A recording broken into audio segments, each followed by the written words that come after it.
Munting-kuting, iniwan ka rin ba ng mga magulang mo at naiwan kang mag-isa sa ulan?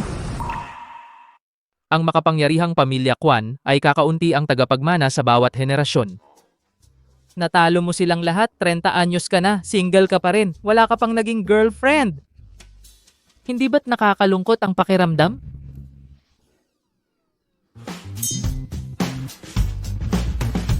Mr. Kwan, anong klaseng babae ang gusto mo talaga?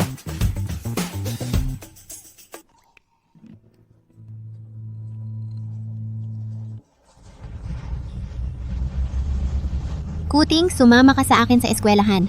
Mahilig sa pusa ang mga ka-roommate ko at aalagaan ka nila ng mabuti.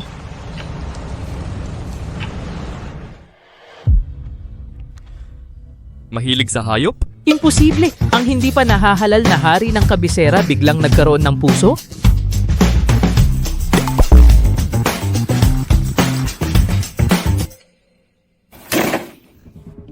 Anong nangyayari? Bakit nasa labas ang mga gamit ko?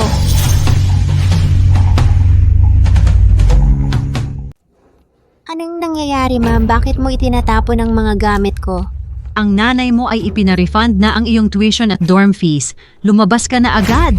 Yun ang pinaghirapan kong pera. Sa buong tag-init, paano niya nagawang magdesisyon ng ganito? Hindi ko ito tatanggapin.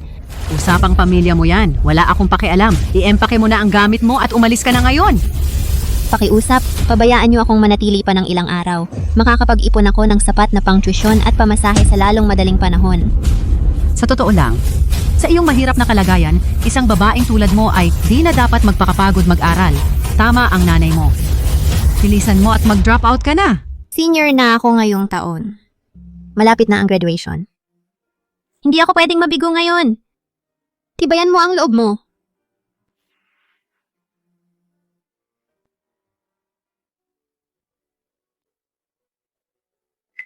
Excuse me. Kumusta? Nag-hire po ba kayo ng waitstaff? Ang aming mga kliyente ay mga miyembro ng elite society. Dapat maintindihan ng staff ang high-class etiquette. Sa itsura mo, magiging janitor ka lang sa pinakamabuti. Ipakita mo sa akin kung paano ka magpunas ng sahig. Para malinis ng maayos, lumuhod ka habang nagpupunas. Dito at dito. Hindi mo ba nakikita ang lahat ng alikabok na ito at ang lugar na ito? Ay kailangang linisin ng husto. Si Ji Kwan, ang uncrowned king ng capital, ay darating na sa ilang sandali. Ang buong club ay dapat walang bahid ng dumi. Nandiyo na si Ji Kwan.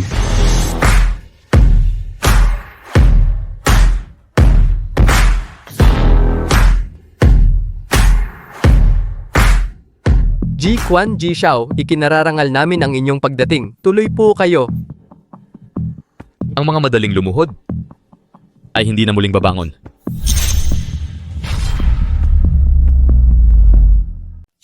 Ang mga madaling lumuhod hindi na muling babangon.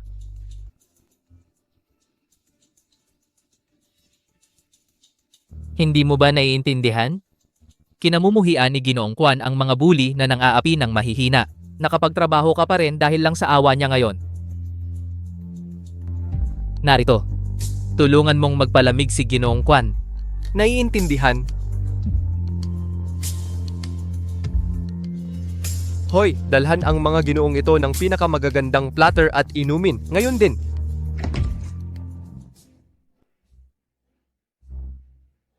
Magandang gabi, Ginoong Kwan. Ginoong Kwan, huwag kang umalis ng ganoon kaaga. Uupo lang tayo at mag-i-enjoy sa tanawin. Umupo ka, tara na. Ngayong gabi, tayo ay narito lamang para magpahinga at makihalubilo. Tumingin ka ron, Ginoong Kwan, iyon ang tagapagmana ng pamilyang Lu kasama ang kanyang pinakamalapit na tiwala. At sa sulok, Ito ba ang definition mo ng negosyo? Naging masyado bang komportable ang pamilyang Xiao kamakailan? Ginoong Kwan, ako ay nag-aalala lang para sa iyo. Alam mo naman, ang pamilya mo ang namumuno sa kabisera at may malawak na kapangyarihan, ngunit ikaw pa rin ang huling lahi ng iyong angkan. Sino ang magmamana ng $1 trillion na imperyo? Mali ba ako? Hindi ka ba nababahala? Dapat tayong magkapatid ay... Hindi ka umiinom, ayaw magkaroon ng nobya. Nagpaplano bang maging monghe? Ang nag-iisang tagapagmana ng pamilyang Kwan ay nasa kanyang 30 at wala pa ring nobya? Ang iyong lola ay pinangakuan ako ng paulit-ulit, hindi na ito maaaring magpatuloy.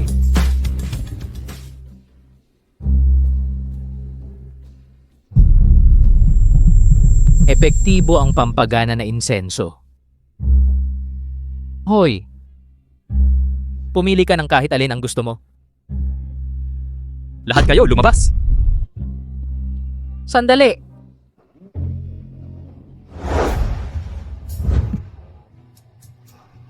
Ikaw, manatili ka!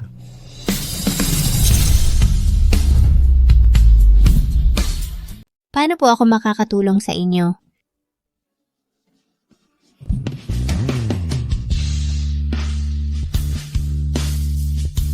Ginong Kwan.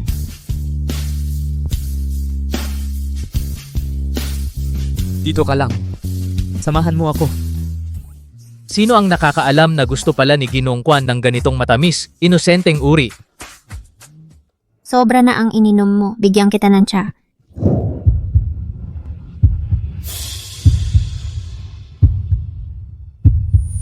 Bakit ako nahihilo at nilalagnat din?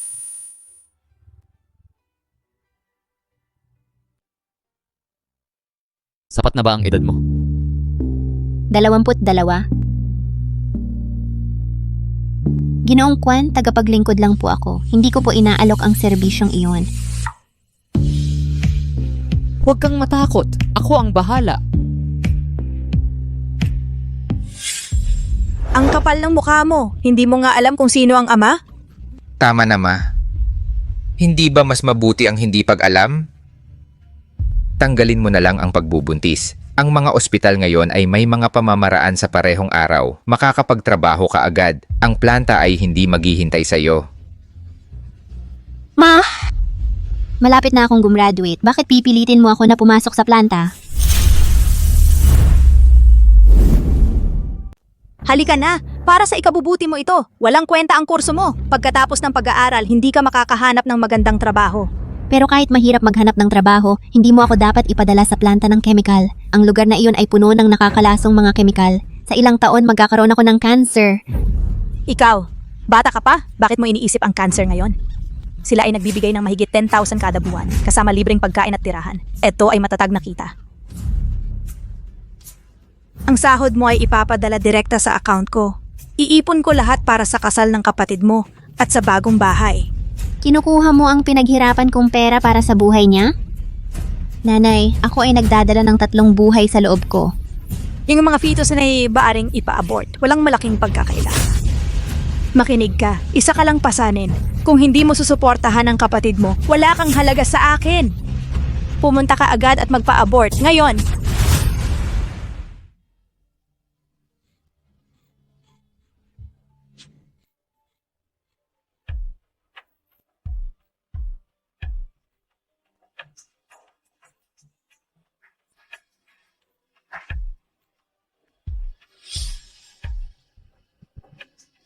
Ibigay mo ang telepono mo.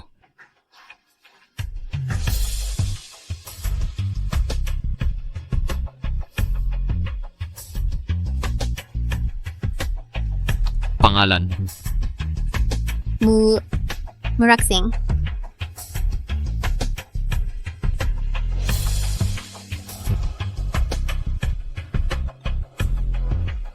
Magkano ang kailangan mo? Pera? Akala mo ba ako ay babae na ganito? Maaring mahirap ako, pero kumikita ako ng sarili kong kabuhayan sa pamamagitan ng matapat na trabaho. Kung hindi ako nawala sa sarili kagabi, hindi ako makikisalamuha sa mga tulad mo na mayaman, hindi na ulit. Sapat na. Marahil talagang natatakot siya sa akin.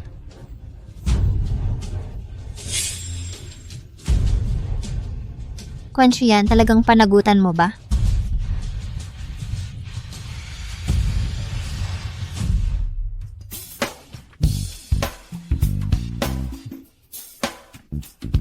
Ginoong Kwan, hindi gumagana ang Bluetooth ko. Hindi makakonekta sa projector. Gamitin ko ang iyo.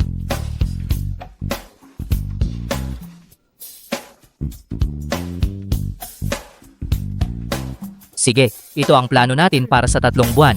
Susunod tayo sa layunin na ito, manatili sa estratehiyang ito para sa matatag na pag-unlad. Repasuhan natin ang mga detalye.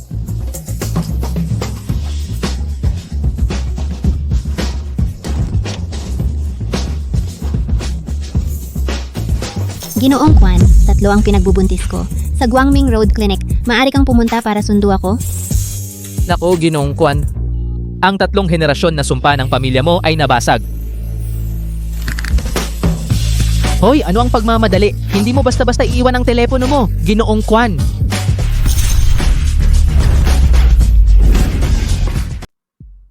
Papunta ba siya para sundo ako?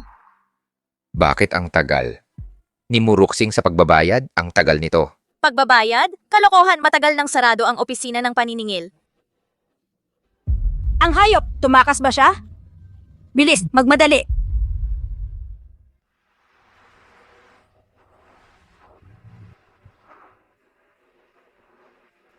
Napaka-impluential niyang tao, baka hindi siya interesado sa mga sanggol na ito.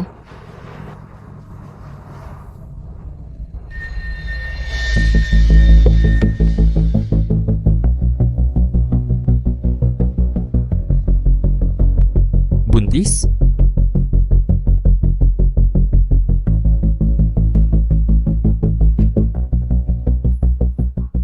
Hayop, buntis ka pero gusto mo pang tumakas. Hala, tara na, Mr. Kwan. Ilayo mo ako ngayon.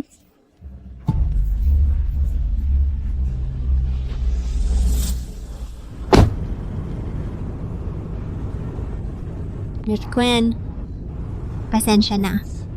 Sumakay ako sa kotse mo nang walang pahintulot mo. Pero sana ilayo mo ako. Sana pakiusap. Parang naabuso ang babae.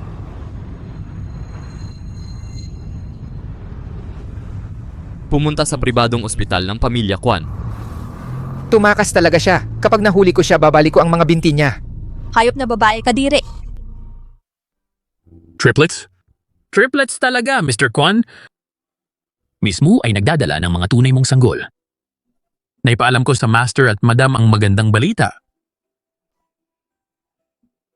Ilabas ang mga sanggol.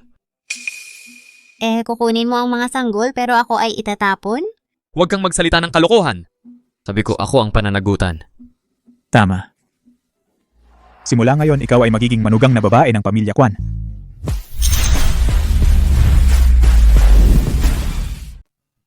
Ang aming pamilya Kwan ay may natatanging katangian sa genetiko na iisa lang ang lalaking tagapagmana sa bawat henerasyon at nahihirapan sa pag-aanak. Pero si Yan, nasa 30 gulang lang, ay binigyan ng triplets. Sa aming pamilyang may daang taong kasaysayan, ito ay talagang napakabihira, haha. Nagmadali kami sa paghahanda ng mga simpleng regalo. 99 million yuan cash cake. Isang bundok ng gold bars. Twin Jade Scepters, espesyal na gawa ng Master, kuwintas ng Diyosa ng Pag-ibig. Isang villa sa tuktok ng bundok. Tanggapin mo, Mrs. Mu. Para sa akin lahat? Boba, para kanino pa ito? At ito ay ang palawit ng inang kapayapaan. Kapag sila ay ipinanganak, makakatanggap sila ng child pendant. Tanggapin mo. Ingatan mo. Ibig mong sabihin, makakasama ko ang mga anak ko? Ikaw ang kanilang ina at ang manugang ko.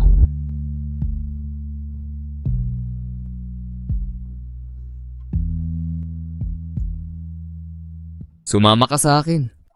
Saan tayo pupunta? Kumuha ng marriage certificate. Ano? Kasama ako? Kailangan ko ang household register ko.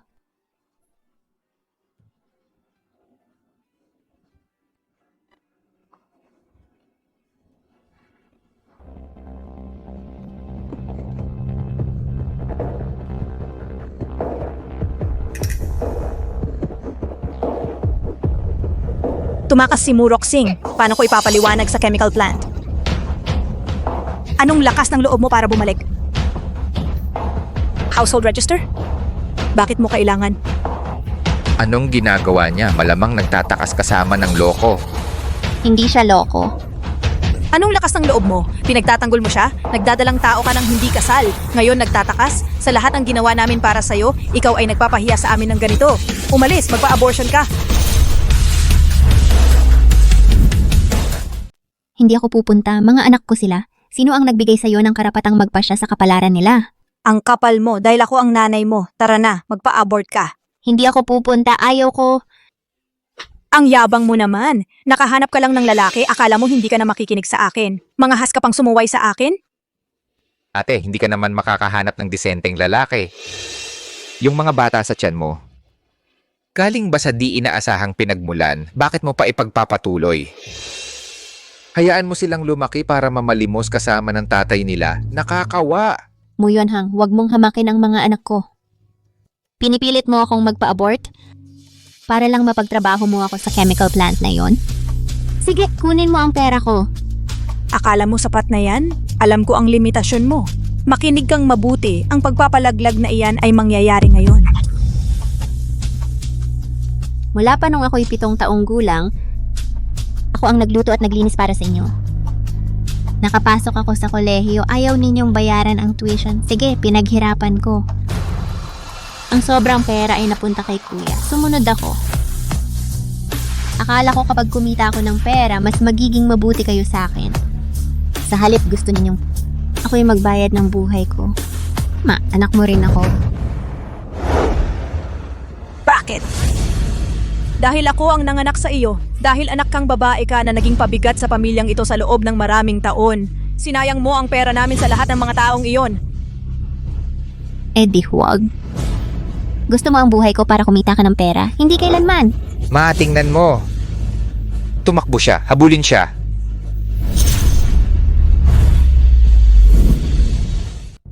Ang tagal na niyang nawala, wala man lang balita. May nangyari kaya?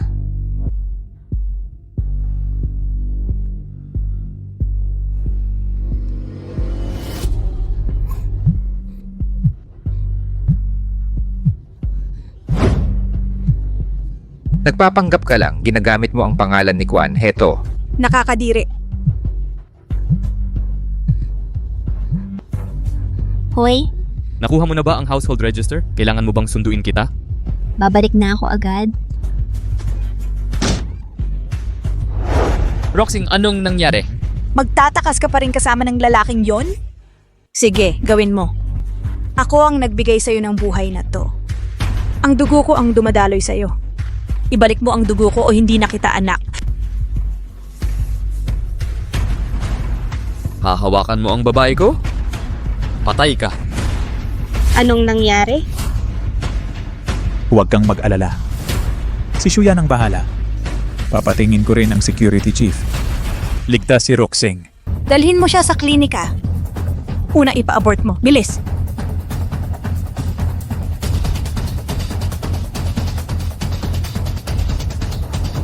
Klinika Roxing, hintayin mo ako.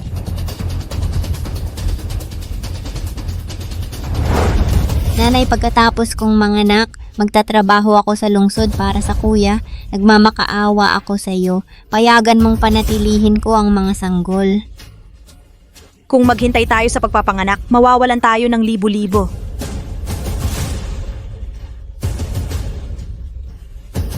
Sila ay sarili mong mga apo na daladala ko. Pakiusap, patawarin ang mga sanggol. Tahimik, hindi pa ito tapos! tumigil sa paglaban ate. Mga sanggol lang ng isang hindi kilalang tao. Bakit ang drama? Kwan Shuyan, malakas ka, iligtas mo ang mga anak mo.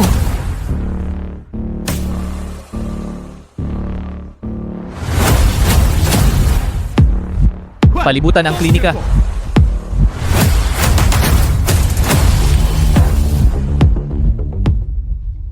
Mga sanggol ko, pasensya na. Hindi ko na ipagtanggol ka.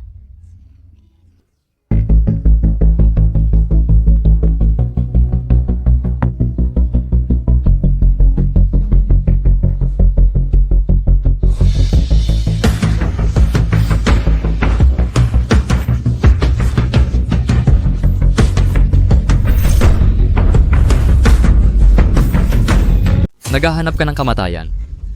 Ikaw pala ang lalaking nakikipagtalik sa kapatid ko? Mukhang maginoo ang suot pero wala ka palang kwenta.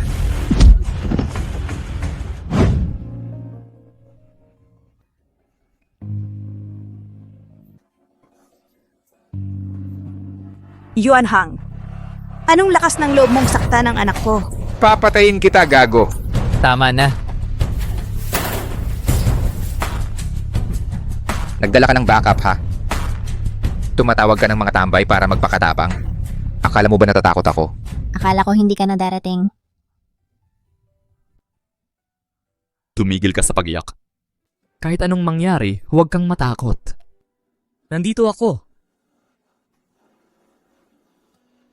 Sa loob ng 3 minuto, sasara na ang klinikang ito. Nakuha na. Haha, ang yabang naman ng salita mo. Akala mo ba ikaw si makapangyarihang Ji-Quan na isang utos lang ay magsasara ng mga klinika? Kawawa. Kawalang hiyaan, dilat ang mga mata mo at tingnang mabuti. Ang lalaking ito sa harap mo ay si Ji-Quan.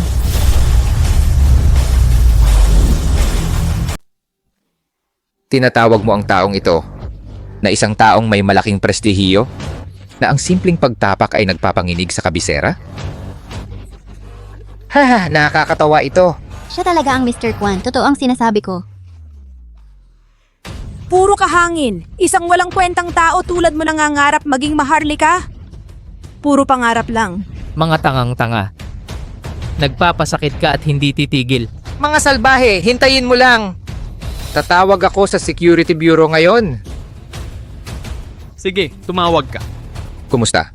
Security Bureau? May gulo dito? May nagpapanggap na Mr. Quan. Sige. Sabi ng commissioner ang pagpapanggap na Mr. Quan ay treason. Pupunta siya mismo. Walang kwenta ka. Magpaalam ka sa kabisera.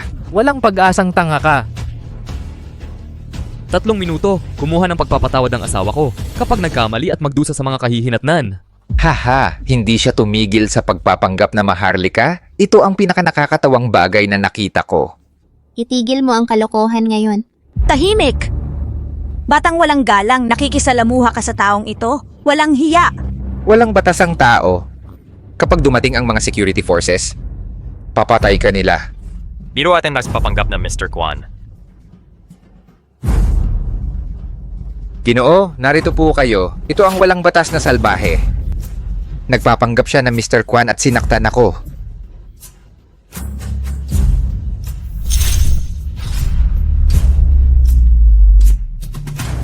Ginoong Quan.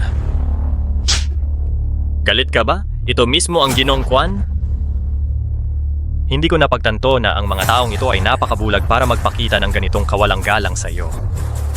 Siya talaga ang Ginoong Quan? Kung gayon ang mga sanggol sa sinapupunan ng aking kapatid, Eksakto! Ang binibining mo ay nagdadala ng mga sanggol ng Ginoong Quan. Siya ang magiging manugang na kinikilala ng pamilya Quan. Nakatakda tayo. Nakatakda. Gino, paano natin ito haharapin? Alam mo ang protocol. Parurusahan ko sila ng mabigat. ano? Ginoong Quan, nagkamali kami. Patawarin mo kami. Dapat kang humingi ng awa sa kanya. Kapatid, magkakamag-anak tayo. Huwag mong kalimutan ang iyong pinagmulan dahil lang ikaw ay ikinasal. Huwag kang magpakamalambot sa kanila, Ginang Quan.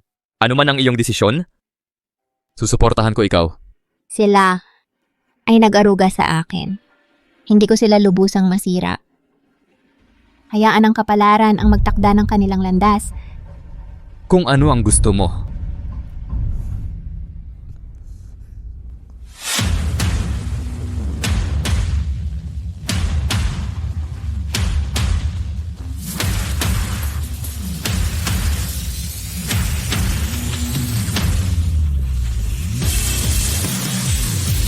Maligayang pag-uwi, Ginoong Quan at Ginang Quan.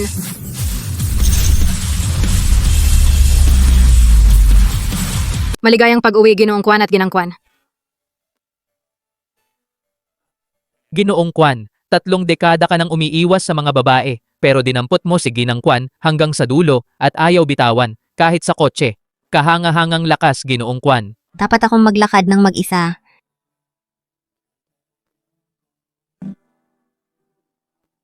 Sino ang mag-aakala? Ang pinuno ng kabisera ay isang tapat na asawa.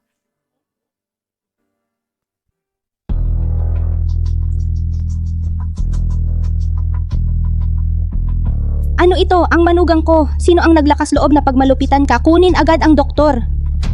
Bilisan.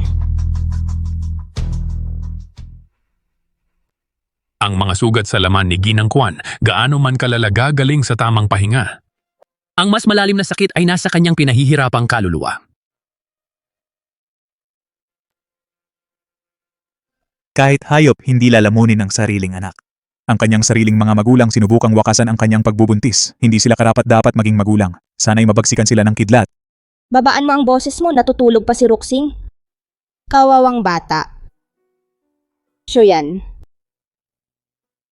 Naiparehistro ko na ang inyong kasal. Mula ngayon pakitunguhan mo siya ng mabuti.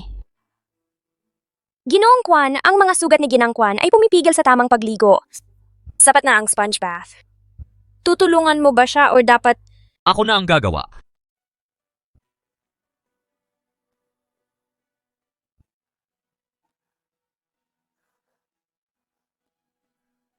Mas mabuti na ba ang pakiramdam mo? Ginong Kwan? Salamat sa pagligtas mo sa akin. Gaano katagal akong natulog? Paumanhin nakatulog ako. Matulog ka hanggat kailangan mong magpahinga. May mga sugat ka. Mahirap ang pagligo. Hayaan mo akong magbigay ng sponge bath. Ano? Ano, kaya ko itong gawin mag-isa. Magpakabait. Huwag kang kikilos.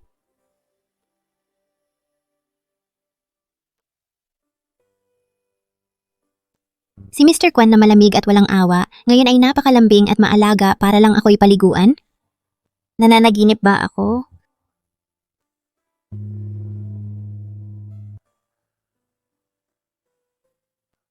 Anong ginagawa mo? Hinuhugasan ko ang iyong likod. Hindi na kailangan. Ang tindi ng pagkapula ng mukha mo. Nag-iisip ka ba ng hindi dapat? Hindi ako nag-iisip ng hindi dapat. Hinuhugasan ko lang ang likod mo. Wala nang iba.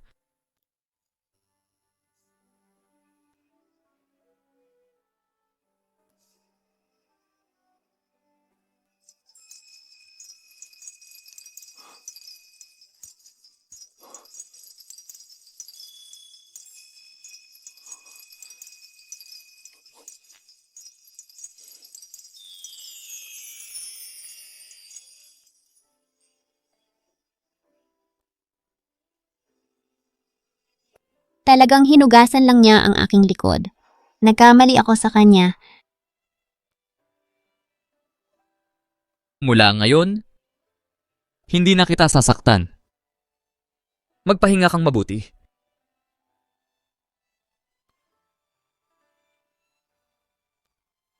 Ang lahat ngayong araw ay parang hindi totoo. Mrs. Kwan, ano ang gusto ninyong pananghalian? Para sa tanghalian?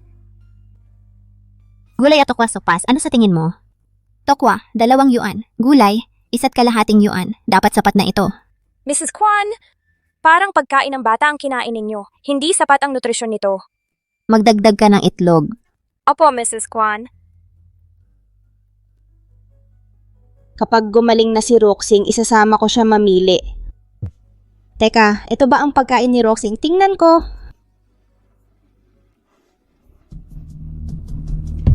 Buntis ang manugang ko at ito lang ang ihain ninyo?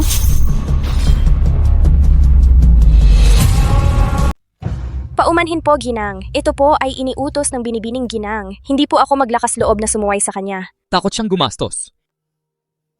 Maaari ka nang tumayo. Kanselahin ang putahing ito. Padalhan mo siya ng aking pang-araw-araw na bird's nest. Kunin ang nangungunang 10 Michelin chef para maghanda ng kanilang mga signature dish. Bawat isa ay gagawa ng kanilang espesyalidad. Ipadala rito.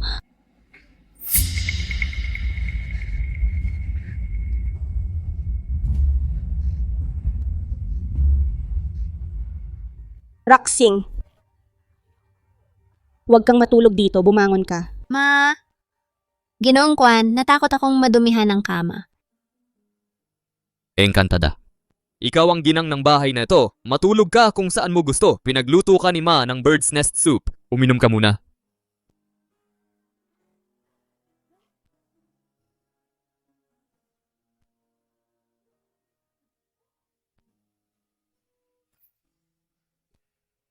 Mainit ba?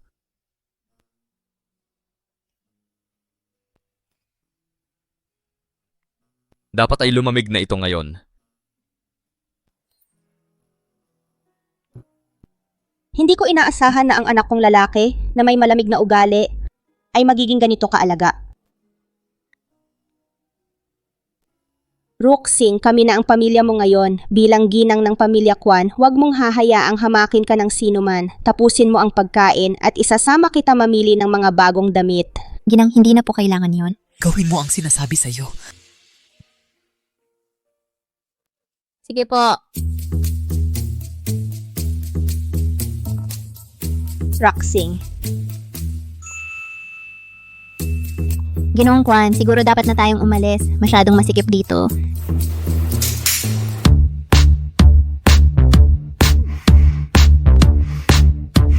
Nalinis na po ang tindahan. Maligayang pagdating Ginoong Kwan, Ginang Kwan at Yangag Kwan. Kinagagalak naming tanggapin kayo. Tandaan mo ito, Roxing. Hindi ka na kailanman maghihintay sa pila sa kahit saan ka pumunta. Kami ay mga vacay members.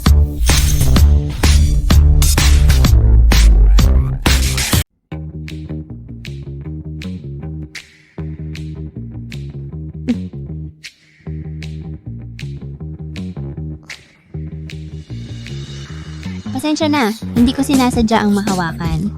Hindi yon ang ibig sabihin ng clerk. Ang mga display cabinet ay regular na modelo lang lahat, hindi karapat-dapat para sa aking manugang. Ilabas mo ang mga yan.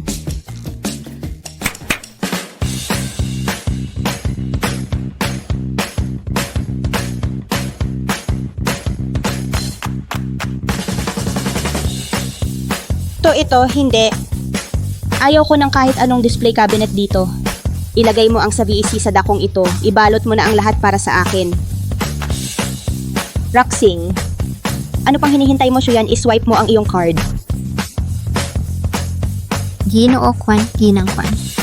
Napakamahal nito. Mukhang hindi masyadong nasisiyahan si Roxing. Shuyan, Kunin mo ang ipinapaghanda ko sa'yo. Opo. Ginang Kwan, ang mga susi na ito ay para sa seaside villa na ipinaghanda ni Ginang Kwan. Ito ang helicopter at kontrata ng landing pad na pinili ni Gino Kwan para sa inyo.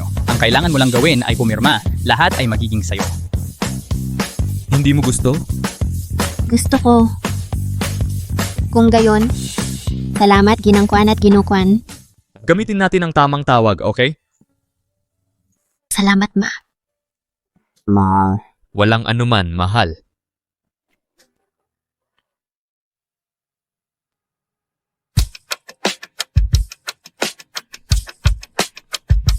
Anong iniisip mo?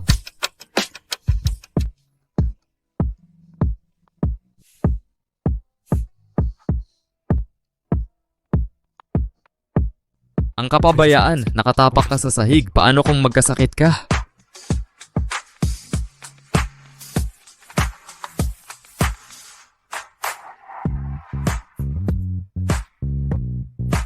Kwan. Mahal. Maraming regalo ang ipinaghanda ni Mama para sa akin. Hindi ko alam kung paano siya tutumbasan. Sa linggong ito, ang kaarawan ng aking ina. Bakit hindi tayo pumunta sa auction at bumili ng regalo para sa kanya? Pero wala akong pera. Ang pera ko ay pera mo.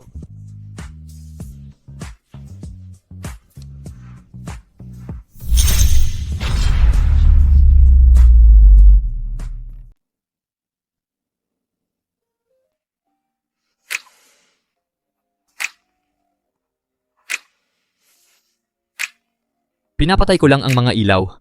Bakit mo ipinipikit ang iyong mga mata? Parang naglakbay ang isip mo sa ibang lugar. Hindi naman.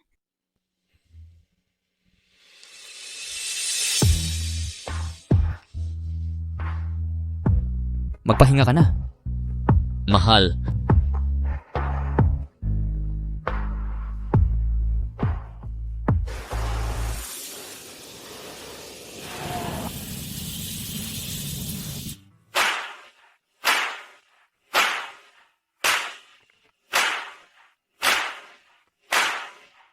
Nandito na si Ji Kwan. Narinig naming bihira kang dumalo sa mga ganitong okasyon. Ito ba ang iyong bagong kasama? Ito ang aking bagong kasal na asawa. Mas gusto niyang manatiling simple. Kung may litrato man siyang makakalabas, pasisinungalingan ko ang outlet na maglalathala ng mga ito. Ganito ba ang pakiramdam ng pagiging protektado? Ikaw ang aking partner sa lahat ng aspeto. Huwag kang mag-alala, Roxing.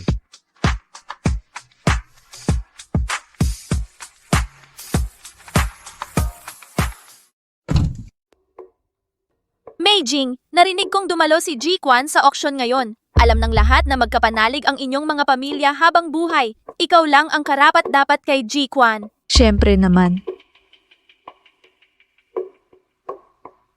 Si Shuyan iyon.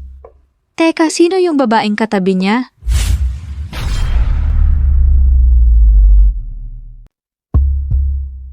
Hindi ba yan yung lalaki mula sa school natin? Yung kilala bilang notorious na dukhang si Muruk Singh?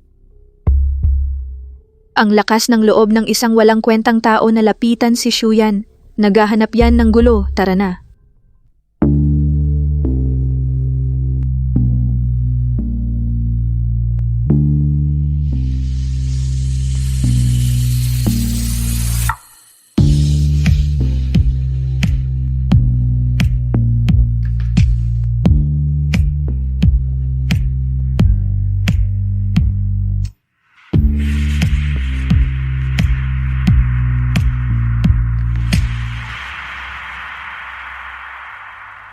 Hindi ba yan si Ji Kwan? Unang beses ko siyang makita sa ganitong event. Tama ba ang nakikita ko? Si Ji Kwan na ayaw sa babae may kasamang babae? Ma'am, VIP seats po ito. Pakiupo po sa inyong nakatalagang upuan. Bakit hindi ako pwedeng umupo dito? Kung yung walang kwentang to ay pwedeng umupo, bakit ako hindi? Kasama po niya si Ji Kwan. Hindi po namin pinapakialaman ang mga bisita niya. Kailan pa naging ganito ang Solivier Auction House na nagpababa ng standards nito at pinapapasok ang kung sino-sino? Mu Roxing. Huwag mong sabihing wala ka pang 100 yuan. Kilala mo ba siya? Tinutokso nila ang kahirapan ng pamilya ko at binubuli ako sa school. Tandaan mo, ang pagiging pasibo ay nag-aanyaya ng mas maraming kalupitan. Ikaw na ngayon ang young madam ng pamilyang Kwan. Walang makakapinsala sa'yo kahit isang hibla ng buhok mo. Tama ka. Mga binibini at ginoo, maligayang pagdating sa Solivier Auction House. Ang unang item, ang Golden Phoenix Crown. Ang panimulang tawad ay 100,000 yuan. Ji Kwan, mahalaga ang artifact na ito. Kailangan nating makuha ito.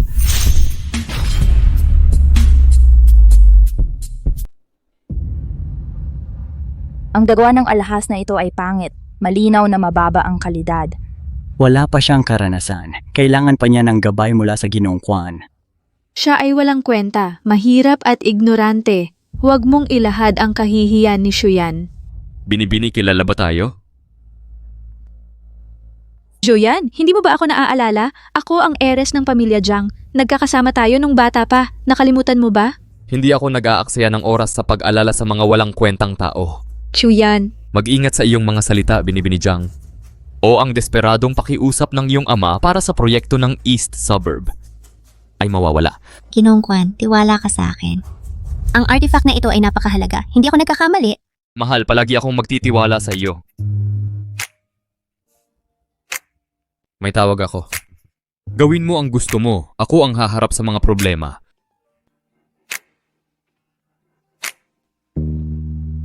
Bukas na ang bidding. 150,000.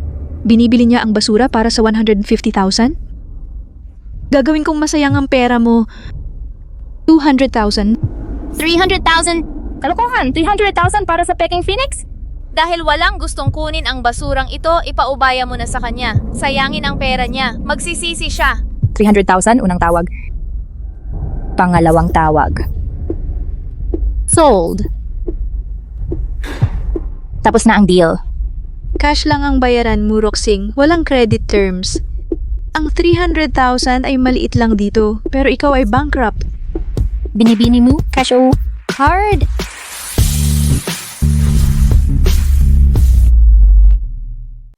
card. Black card yan para lang sa mga billionaire sa buong mundo. Kailangan mo ng assets na kahit 1 billion. Ito lang ang nag-iisa. Billionaire na nagtatago. Estudyante na mahirap, nakatanggap ng financial aid, nagpapanggap na mayaman, Muroxing wala kahit 100 pesos sa card mo. Estudyante na walang pera. Sumali sa Sulivia auction? Katawa-tawa! Ang katotohanan sa swipe. Hindi kilala ang card. Hindi tinanggap ang payment. Anong nangyayari? Nasira ba ang machine? Miss, baka gusto mo subukan ang ibang card? Pero ito lang ang card ko. Muroxing, kapag nanalo sa bid, hindi na pwede ibalik. Fraud sa auction, palabas siya. Sandali.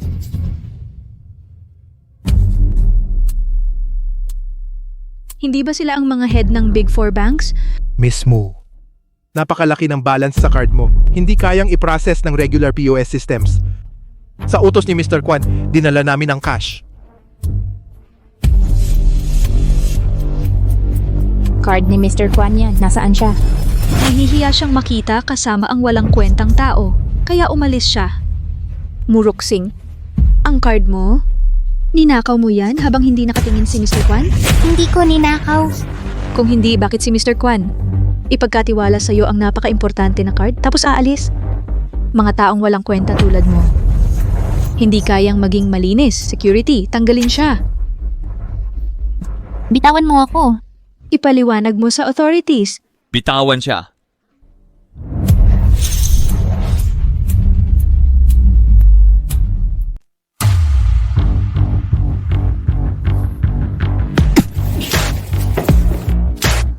Okay ka ba?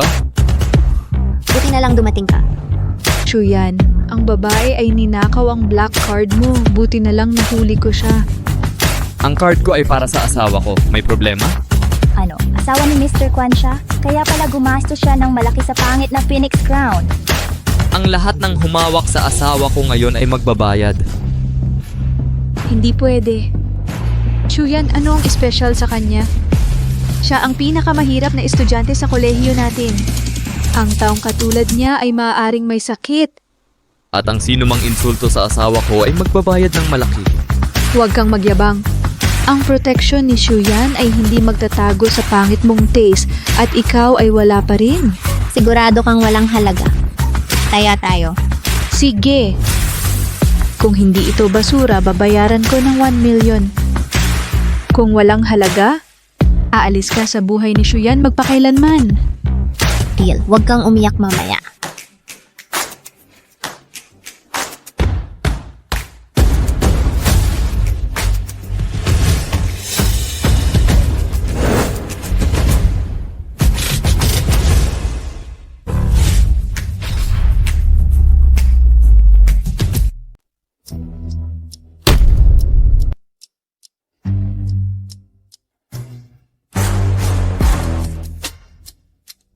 Sinira niya talaga ang corona, nakakabili lang niya? Muroxing, nababaliw ka ba dahil sa tingin mo'y nalugi ka o ito'y ilang uri ng pagkasira ng ulo?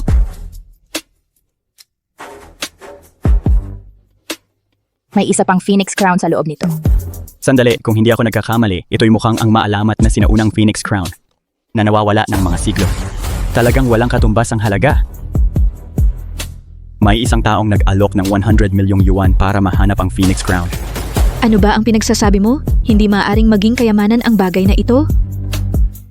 Hindi mo alam, miss, pero ang ginoo na ito ay isang propesor ng arkeolohiya. Walang duda sa kanyang ekspertisya. Miss Kwan, maaari ko bang bilhin ito? Para sa layunin ng akademikong pagsasaliksik? Ang desisyon ay nasa iyo, pero huwag kang ma-pressure. Walang pressure talaga. Sa kasong iyon, donasyon natin ito sa Archaeology Institute. Napakahalaga ng halaga nito sa kasaysayan. Salamat, Mrs. Kwan. Ang ganda at kabaitan ay pinagsama. Kahit ako'y hindi alam na ganito ang galing ng asawa ko. Sandali, Jiang Meijing. Hindi mo pa nakalimutan ang ating pustahan kailan ko makukuha ang 1,000,000 yuan. Shuyan, dahil malapit ang ating mga pamilya, huwag na tayong maging formal sa pera. Ang pera ko. ay pera ni Roxing. Bukod pa, hindi kami malapit ni Miss Chang. Jiang Meijing, maaari kang umalis.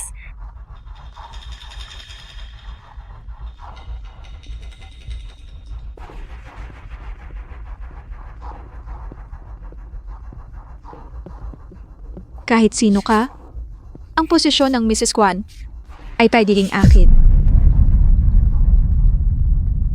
Susunod, lot number 2. Isang obra ng kilalang pintor Zhang Mulin, The Eight Immortals Crossing the Sea. Panimulang bid 1 million.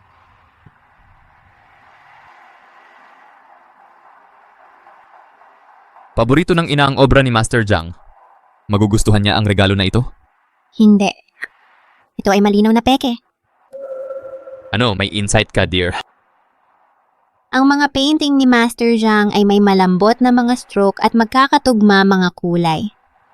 Pero ang piece na ito ay may clumsy brushwork at chaotic coloration. Ito ay halatang kopya. Hindi ko alam na ikaw ay isang art connoisseur. Maraming hindi mo alam tungkol sa akin. Nagkamali ako ng salita at naging carried away sa harap niya. Pasensya, Mr. Kwan. Nagbibiro lang ako. Dear, hindi mo kailangan. Magpigil sa akin. Ito ay endearing. Maaari akong kumilos ng libre sa iba rin? Talaga. Bilang asawa ko, hindi mo kailangan mag-please sa kahit sino. 3 milyon.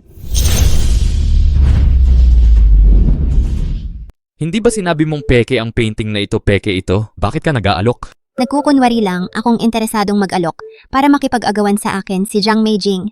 Kapag tumaas na ang presyo ng husto, milyon-milyon ang babayaran niya para sa isang peke. Mahal, hindi ka talaga nagpapatalo sa pagpapa-impress sa akin. Gusto mo talaga yan? Sisiguraduhin kong hindi mo ito makukuha. 1 million. Pakiusap. Malinaw namang mahalaga ang painting na ito. 1 million mula sa akin. Ginang Kwan sinunog ang price guide. 2 milyon ang itinaas ng isang bagsakan. Talagang minamahal siya ni Ginong Kwan. Meijing, sabi nila mahal na mahal ni Ginang Kwan ang mga obra ni Master Zhang. Kung makuha mo ito bilang regalo sa kanyang kaarawan, iba na ang tingin niya sa iyo. Kung gayon, si Mu Roxing ay hindi na mahalaga. Kak na milyon.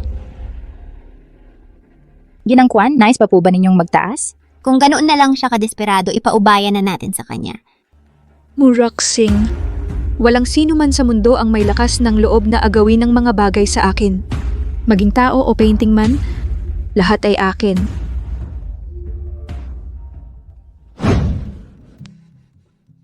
Ano kaya ang gagawin ni Jiang Meijing kapag nalaman niyang peke pala ito? Wala akong pakialam sa kanya. Ang nakakamangha sa akin ay kung paano ka naging napakakakayahang pagkatapos mong magmukhang walang magawa. Ang mga kinikita ko ay laging kinukuha ni Ina. Pero ngayon nakakuha ako ng 1 million ngayong araw. Ibabalik ko ang 300,000 para sa Phoenix Crown.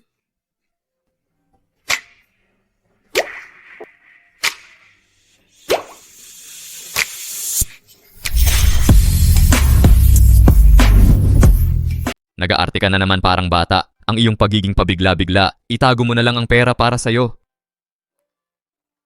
Mahal, sa pagitan natin, walang kailangang formalidad. Hindi na ito mauulit. Ay nako, naipadala ko na ang korona ng Phoenix sa Institute of Archaeology. Tungkol sa regalo para sa kaarawan ni Maman, ano ang dapat kong gawin? Huwag kang mag-alala. Naghanda na ako. Hindi, kahit ano pa ang mangyari. Kailangan kong maghanda ng regalo para kay Mama. Ang iyong pagiging maalalahanin ay nakakabilib. Gabi na. Magpahinga ka na.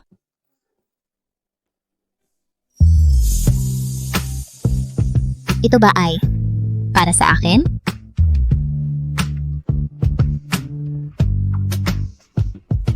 Nagustuhan mo ba? Oo. Gustong-gusto ko ito. Ako na ang mag-aayos ng mga bulaklak. Hayaan mo ang mga katulong ang gumawa nito. Hindi mo kailangang gawin ito ng sarili mo. Hindi pa rin ako sanay sa pag-uutos sa ibang tao. Kailangan ko bang talagang matutong mag-utos sa iba? Kailangan mong baguhin ang iyong pagiging sunod-sunuran. Ikaw ang may-ari ng iyong sarili. Huwag kang matakot kanino man.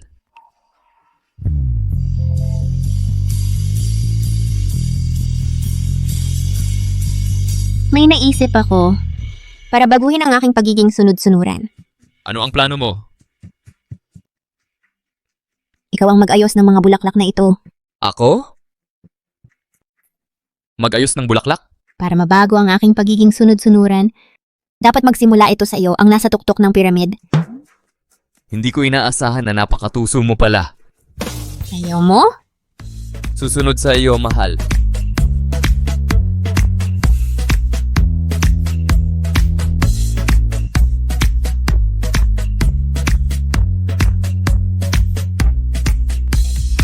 Ang gwapo niya talaga.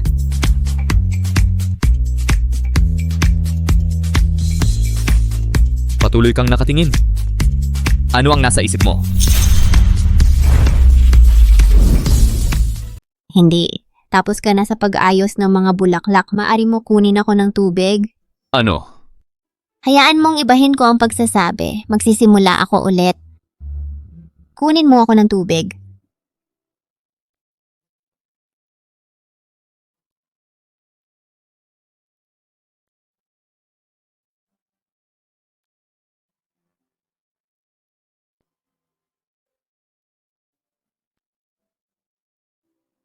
Gusto ko rin ng orange, tinanggal ang balat at handa na kainin. Hoy! Hindi lang ang panlabas na balat, tanggalin din ang puting bahagi. Medyo hindi ba ako mapag-demand? Mabuti, ninakaw mo ang puso ko. Kaya matagal ako. Sige, balatan mo na ang orange.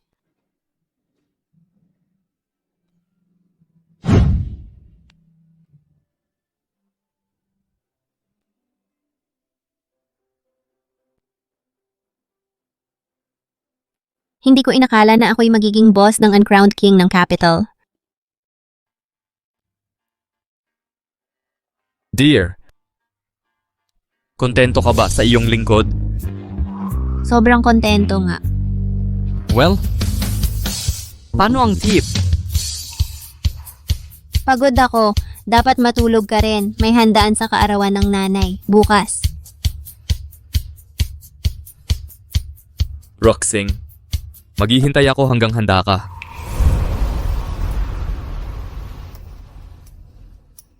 Madam, naaalala mo ba ako? Ako si Meijing. Wala ang tatay ko kaya pinadala ako para mag-celebrate kasama mo. Ang anak ng pamilya Jiang, ipagbigay mo ang regards ko sa Mr. Jiang. Siyempre, ngayon... Maligayang kaarawan. Nanay! Sweet, halika rito. Papakilala ko sa inyong lahat. Ito si ang binibining may bahay ng pamilya Kwan, si Muruksing. Siya pala ang binibining may bahay. Madalas kayong banggitin ni Ginang Kwan. Ngayon ko lang nakita, bagay na bagay kayo ni Ginoong Kwan. Salamat sa inyong lahat. Pero ang asawa ko ay mahiyain at madaling mabalisa. Ang drama, walang kwenta pa rin ang isang walang kwenta.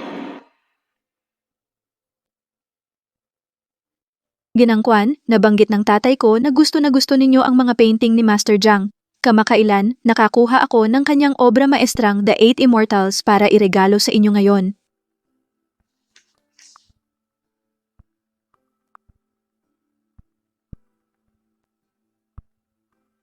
Kaya gumastos si Miss Jiang ng 6 million sa Soulivier auction para sa magarbong regalong ito para lang kay Ginang Kwan. Ang bait naman. Meijing, sobra naman ito.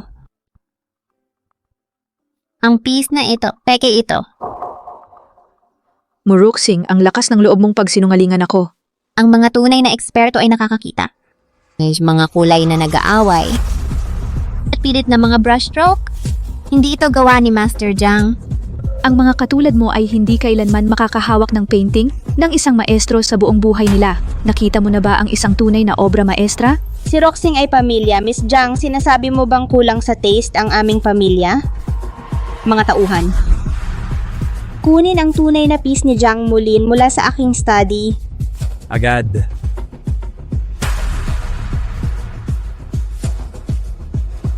Yung tinitignan ko. Ang mga kulay dito ay mali talaga. Ang canvas ni Miss Jiang ay halatang mas mababa ang kalidad. Siguro hindi maganda ang kondisyon ng master nung araw. Madaling malaman kung tunay o peke. Tuwing matatapos ni Master Jiang ang isang painting, gumagamit siya ng espesyal na brush para isulat ang pangalan niya. Tunay o peke, patungan mo ng flashlight at malalaman mo. Pero walang nakakaalam na may ganitong ugali si Master Jiang. Siyempre, hindi mo alam. Maliban sa mga malapit sa kanya, hindi kailanman sinasabi ng master ko sa iba. Roxing, huwag mong ilabas yung chismis na hindi mo alam kung saan galing na yan. Huwag mong ipagyabang. Hindi ka nahihiya? Tunay o peke, ang flashlight ang magsasabi.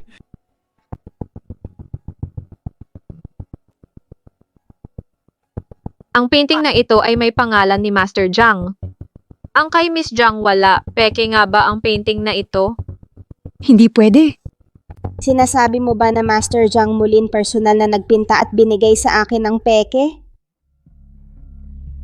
Roxing, napakatalino mo.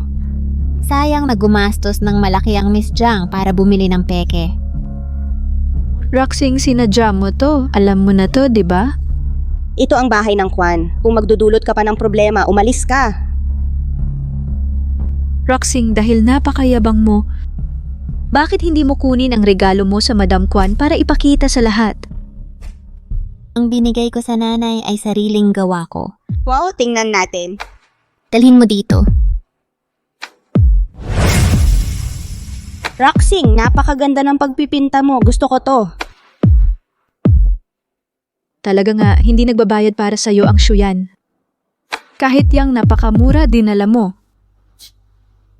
Teka, ang painting na ito parang gawa ni Musing, ang estudyante ni Master Jiang Mulin.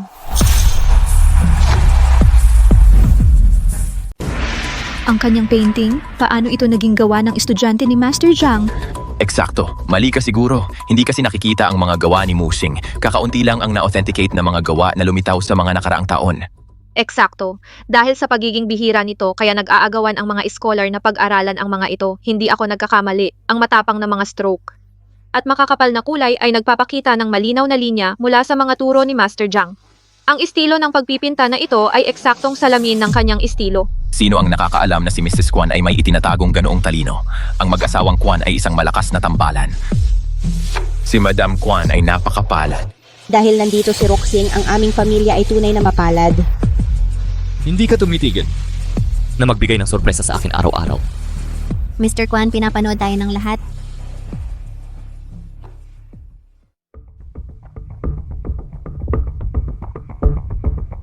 Ang painting na ito ay peke. Si Mu Roxing ay hindi estudyante ng master. Ang orihinal ng artwork na ito ay nakasabit sa collection ng isang pribadong museo. Pamilyar ang pakiramdam ng painting na ito. Nakita ko ito sa museyong iyon. Ako mismo ang nagpinta nito. Paano ito naging peke? Ang version ni Mrs. Kwan ang tunay. Malinaw na nagnakaw si Mu Roxing mula sa koleksyon ng museyong iyon. Ang isang magnanakaw tulad mo ay dapat harapin ang katarungan sa korte. Si Roxing ang batang madam ng pamilyang Kwan. Kapag hinawakan mo siya, kami ang kaharap mo. Dumating na si Master Jiang Mulin. Ang binatang ginoong ito ay... Ginang Kwan, ako ang bunso ni Guro Jiang Mulin na mag-aaral. Ang aking guro ay naantala sa biyahe. Pinapunta niya ako upang ihatid ang ginseng at snow lotus para sa iyong pagdiriwang ng kaarawan. Ah, ganun ba? Salamat Ginoo sa iyong pagiging maalalahanin. Mangyaring tanggapin mo ito. Kung ikaw ay mag-aaral ni Guro Jiang, edi kilala mo siguro ang kapwa mong mag-aaral, ang mga gawa ni Musing? Siyempre. Anong ginagawa ng batang to dito? Ginong Kwan, ayos ka lang ba? Ate! Si Ate Roxing ba ang tinutukoy mo? Oh, ang ate ko ay si Musing. Kaya totoo palang gawa ng kapatid mo ang larawang ito? Narito ang mismong pintor. Bakit ka nagdududa? Mahal, hindi ko inakala na magiging ganito kataas ang iyong narating. Kaya ikaw pala talaga ang kilalang pintor na si Musing.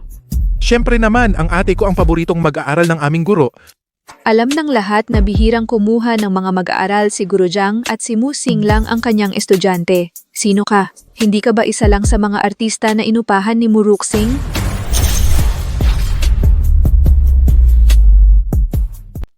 Miss Jiang, tama ang sinabi niya. May malapit akong kaibigan na malapit sa Master Jiang Mulin, pero hindi niya nabanggit na mayroon siyang napakabatang alagad. Talaga, alam na bihira lang magturo ang master. Kailangang napakatangi ang kakayahan at ang pinagmulan ay dapat walang bahid. Pero nabalitaan ko ang nakaraan ni Mrs. Kwan ay hindi perpekto. Ngayon retiro na ang master ko matagal na at naglalakbay lang siya. Kahit kami na mga alagad bihira siyang makita. Anong kaibigan mo ang maaaring malapit sa kanya? Paano mo nagawa? Ang mag-angkin ng ugnayan sa master gamit ang mga walang ingat mong salita. Diretso ang salita ng junior ko. Pero totoo. May chismis na ang Master Jiang ay mga lalaki lang tinuturo, kaya Musing ay hindi maaaring babae. Tama. Nakita ko minsan ang Master Jiang sa isang event kasama ang isang lalaki na tinatawag ng lahat na Musing. Ang pinagkakaisahan ay siya ang tunay na Musing. Ang buong palabas na ito ay gawa-gawa mo lang. Gaya ng sinabi ng junior ko, ang Master Jiang ay paparating na. Hanggang sa pagdating niya, ipinapayo ko sa lahat ng narito na bantayan ang mga salita. Hindi ko palalampasin ang paninira sa asawa ko. Xiu Yan, anong pangkukulam ang ginawa niya sa iyo? Ang pagkuha ng mga painting sa museum ay krimen na maaaring ikulong ang Muroxing sa loob ng maraming taon. Hayaan mo akong makita sinong may lakas ang humuli sa minamahal kong alagad.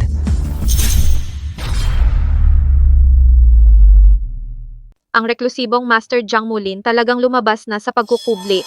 Madam Kwan, nandito ako nakakaabala ng hindi inaanyayahan. Ang pagdalo mo sa aming simpleng tahanan ay isang napakalaking karangalan. Hindi kami nakapagbigay ng tamang pagbati sa iyo.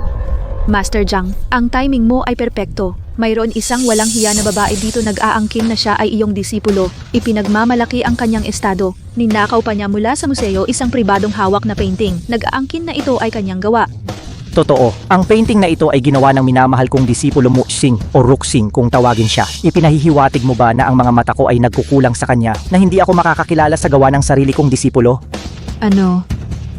Muruxing ay Musing? Master, nakarating ka. Madam, ang batang ito ay napakamagalang. Alam ang pagmamahal mo sa calligraphy. Pinilit niya ako na dumalo sa iyong banquet personal. Isang simpleng regalo para sa iyong kasiyahan. Ang mga tunay na gawa ay naiiba. Tingnan ang pagkakaiba sa mga ito. Ang katotohanan ay hindi maaaring pekein at ang kasinungalingan ay hindi maaaring gawing totoo.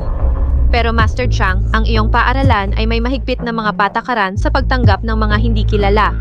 Noong una kong nakilala si Ruxing, siya ay tumalab sa akin ng malalim. Ang aking paghatol ay napatunayang tama. Siya ay mayroong kahangahangang talento, kaya tinanggap ko siya bilang aking disipulo. Bukod pa rito, siya ay mukhang tulad ng anak ni Mu Jiufeng at Wang Qing. Mu Jiufeng ay ang pinakamayaman sa Yuncheng at pinuno ng pamilya Mu. Pero narinig ko ang pamilya nakaranas ng malungkot na pagtatapos. Mr. Mu ay namatay agad. Ang kanyang asawa ay bahagya nakaligtas sa pagsubok. Tama, siya ay may anak na babae na, sa kasamaang palad, nawala ng walang bakas. Ang kanyang kapalaran ay nananatiling hindi alam. Subalit ang pamilya, hindi tumigil sa paghahanap para sa batang babae na may hugis puso birthmark sa kanyang likod ng ulo. Isang hugis puso na birthmark sa likod ng ulo, parang pamilyar ito sa paano man.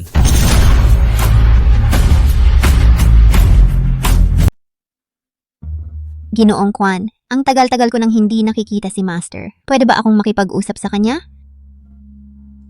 Hindi mo kailangan ng aking pag-aproba sa lahat ng bagay. Gawin mo ang sa tingin mo ay tama. Pupunta na ako ron.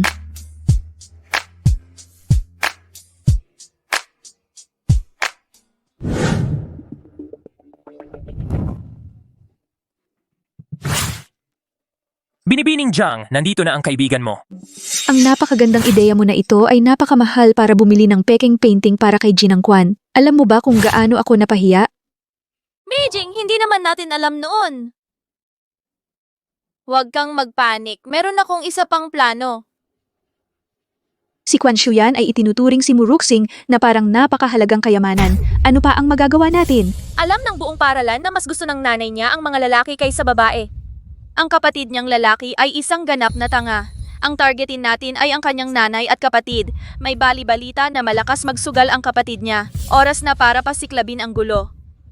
Kapag ang pamilya ni Muruxing ay nahulog sa iskandalo, mahihila pa ba ang mga stock ng pamilyang Kwan? Tingnan natin kung ang pamilyang Kwan ay mananatiling walang gagawin. Kahit na gusto ni Ginong Kwan na protektahan siya, kailangan niyang piliin ang interes ng pamilya. Kapag si Muruxing ay nadungisan nila, itatakwil siya ng mga Kwan. Sige. Gagawin natin ang paraan mo.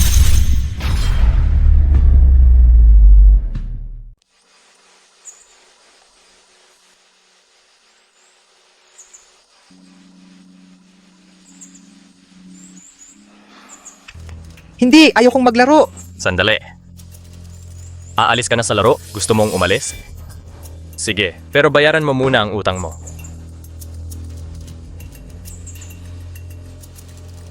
$1,000,000?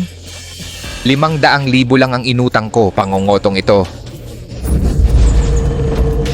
Anong sinabi mo? Ulitin mo, subukan mo. Mali ako, okay? Wala na talaga akong pera. O paano kung bigyan mo ako ng 3 araw pa? Bigyan ka. Kung maghihintay ako sa pera mo, anong gagawin ko? Maghintay magpakailanman? Ha? Hindi ba't ipinagmayabang mo na mayroon kang kapatid na babae na ang binibining may bahay ng pamilyang Kwan? Mamalimos ka sa kanya? Sige. Pero 3 araw lang ang ibibigay ko. Walang pera sa loob ng 3 araw. Bata, alam mo na ang mga patakaran.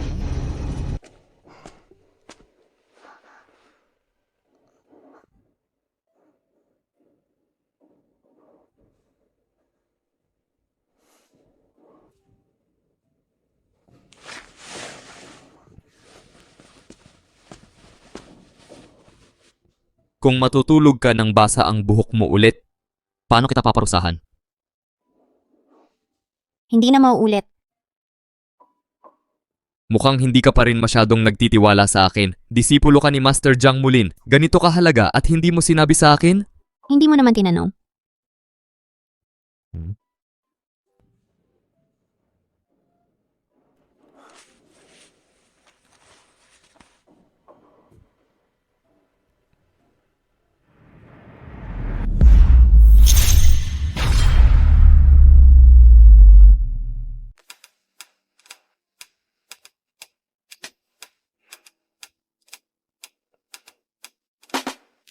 Ang ganda.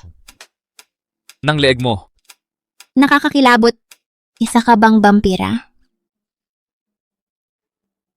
Sa susunod na magtago ka ng bagay sa akin, mas malala ang kahihinatnan mo. Mula ngayon, sasabihin ko na sa'yo ang lahat.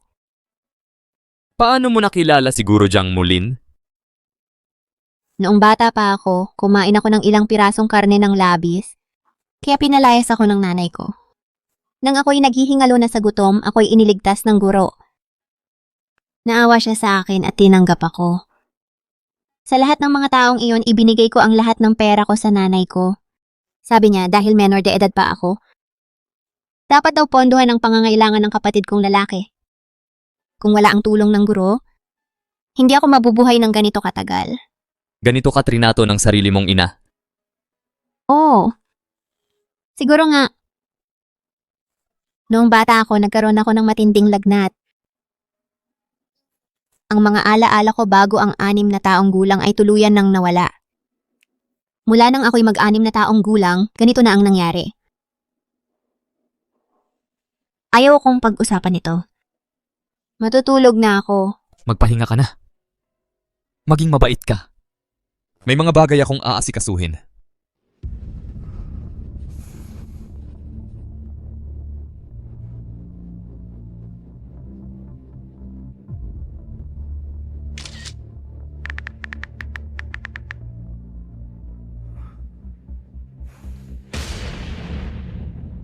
Tanungin mo si Guro Jiang Mulin. Ang birthmark ba sa Eres? Ng pinakamayamang pamilya sa Yuncheng sa leeg ay ganito ang itsura? Pasensya na po, Ginang Kwan. Ayos lang. Binibiningwang, anong nangyari? Mukha kang nagpanik. Bigla na lang nagkasakit ang anak kong babae. Nagmamadali akong tapusin ang trabaho para makita siya. Pero dahil nagmamadali ako, nabangga kita. Tulungan kita. Ako na ang bahala sa mga trabaho mo. Pumunta ka na sa ospital. Wala naman akong ginagawa dito, mag-isa lang ako. Ako na ang magpapaalam kay Ginong Kwan. Maraming salamat talaga.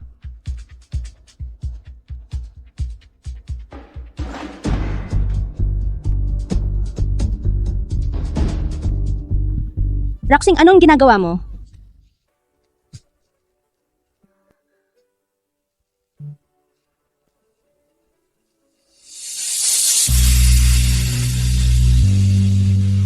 Natakot mo ako, Hija. Ayos ka lang ba, Roxing? Nakakatakot ka. Ayos ka lang ba, Roxing? Ayos lang ako ma, huwag kang mag-alala. Anak, paano ako hindi mababahala?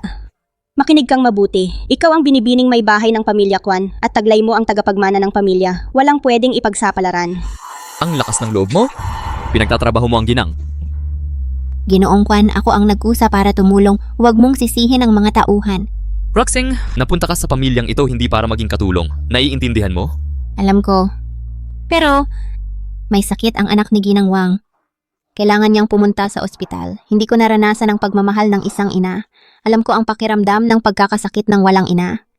Huwag kang magalit.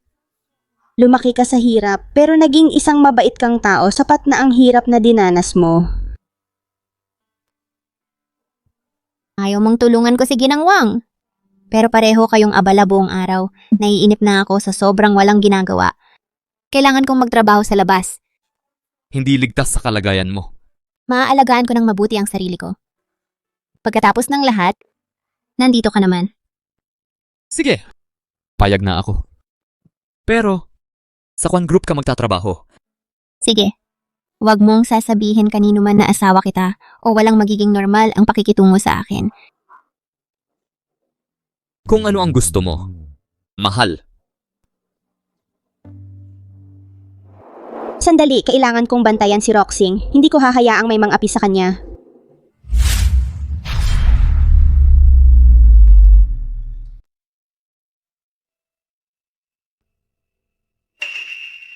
Sandali, dapat bantayan ko si Roxing. Hindi ko pwedeng pabayaan siya. Ikaw, kunin mo para sa akin ang uniform ng janitor. Ang anak-in-law ko kailangan ng personal kong pagbabantay. Opo.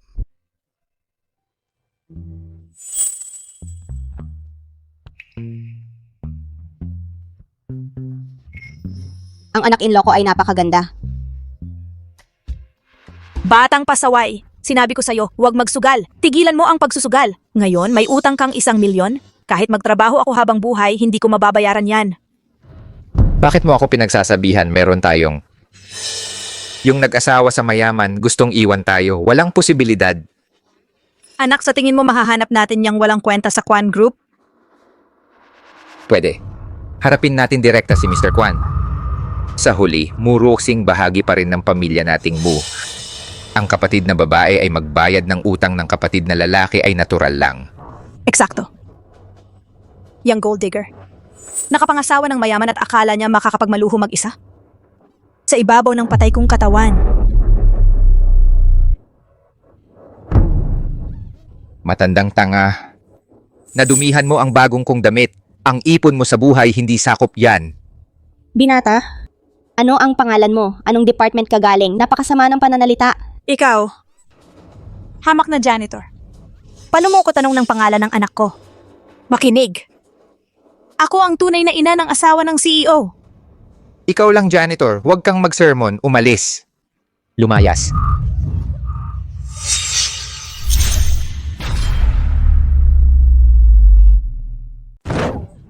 Nanay. Nanay, okay ka lang ba? Okay lang ako. Muroxing, bakit ka nakikipag-usap sa isang hamak na janitor? Ako ang tunay mong ina. Anong ginagawa mo? Ano? Ikaw ay nagpakasal sa mayaman at ngayon ay nagkukunwari ka na hindi kilala ang sarili mong pamilya? Ang isang hamak ay mananatiling hamak. Dapat ay nakikisalamuha ka sa mga elite. Imbes na mag-aksaya ng oras sa walang kwentang janitor na ito, paano ng isang hamak na tulad mo nakapag-asawa si Mr. Kwan? Dapat ay nakasumpong ka ng napakalaking swerte para makamit ang kasal na ito. Malinaw na. Lihim siyang nag-aaral ng mga paraan para mang-akit ng mayayamang lalaki. Kaya nga si Mr. Kwan naawa sa kanya. Tumahimik ka. Mu Yuanhang. Hindi ka magtatagumpay dahil nanloloko ka imbes na magsikap. Hindi lahat ay tuso tulad mo. Ikaw ay isang salbahe lang. Anong karapatan mong kausapin ako ng ganyan? Mali ba ako? Ang mga taong tulad nila ay ipinanganak para maglingkod. Hindi ka naiiba. Isa ka lang talagang kahabag-habag na babae. Huwag mo siyang hawakan. Talaga namang nakakagalaw ito sa akin. Sige. Dilaan mo ito para sa akin at palalampasin ko siya. Magpakita ka ng respeto. Ito ang biyanan ko. Ano ang sinabi mo? Ang maruming cleaner na ito ang biyenan mo?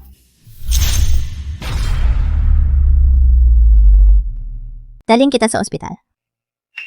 Teka. Kaya, kasal kay Mr. Kwan ay kasinungalingan lang. Para lokohin kami sa simula't simula pa. Ang pakikipag-asawa ko ay wala kang pakialam. Bitawan mo ako. Muroksing, wala kang hiya. Nakipagtalik ka sa ibang lalaki, tapos nagsinungaling ka tungkol sa pakikipag-asawa kay Mr. Kwan? Ay naku. Ngayon, paano babayaran ng anak ko ang lahat ng kanyang utang? Roxing, kahit sino ang pakasalan mo.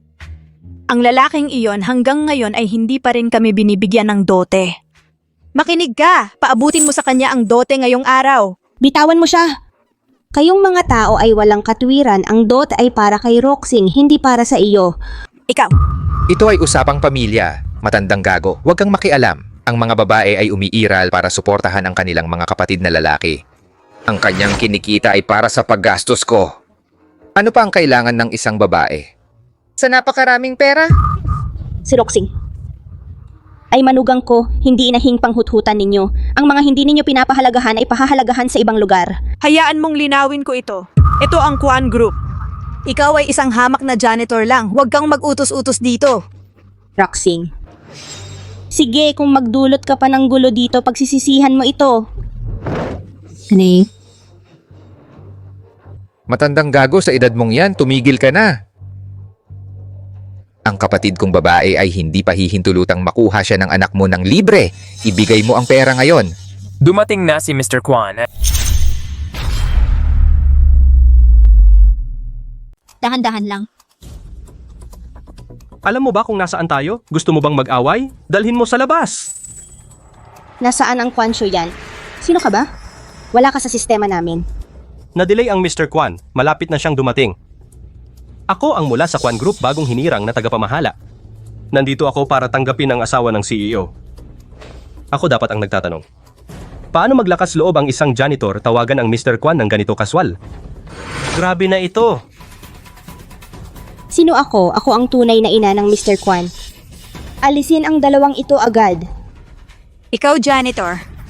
Paano mo maglakas loob na magsalita ng ganito?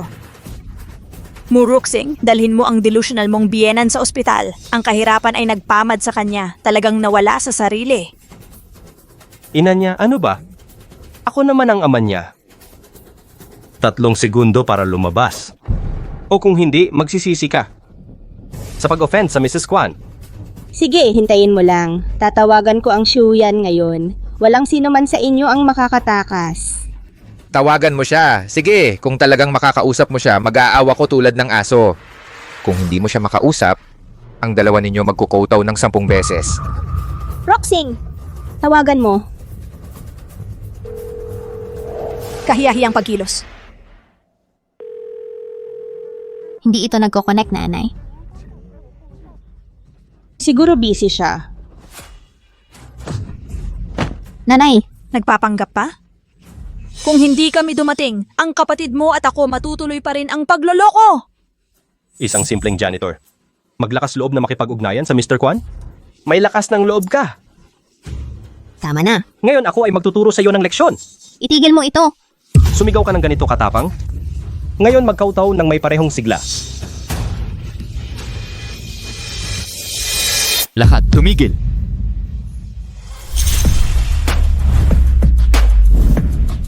Halika rito, tingnan mo.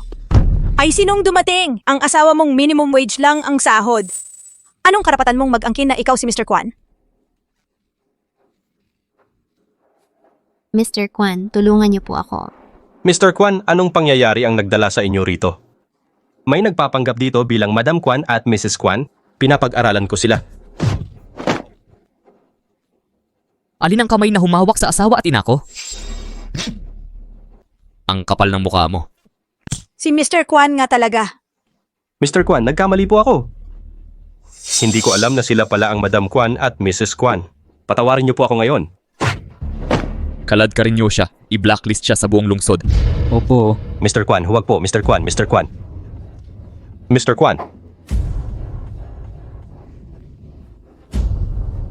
Mr. Kwan, ako ang kapatid ni Roxing. Nagkagulo lang po lahat. Yuan Hang, Ngayon, ikaw naman ang magdusa ng 10 beses sa sakit na tiniis ni Ruxing sa ilalim ng inyong bubong. Mr. Kwan. Ako ang nagpalaki kay Roxing mula pagkabata. Paano mo... Tumahimik ka! Hindi ikaw ang tunay na ina ni Ruxing.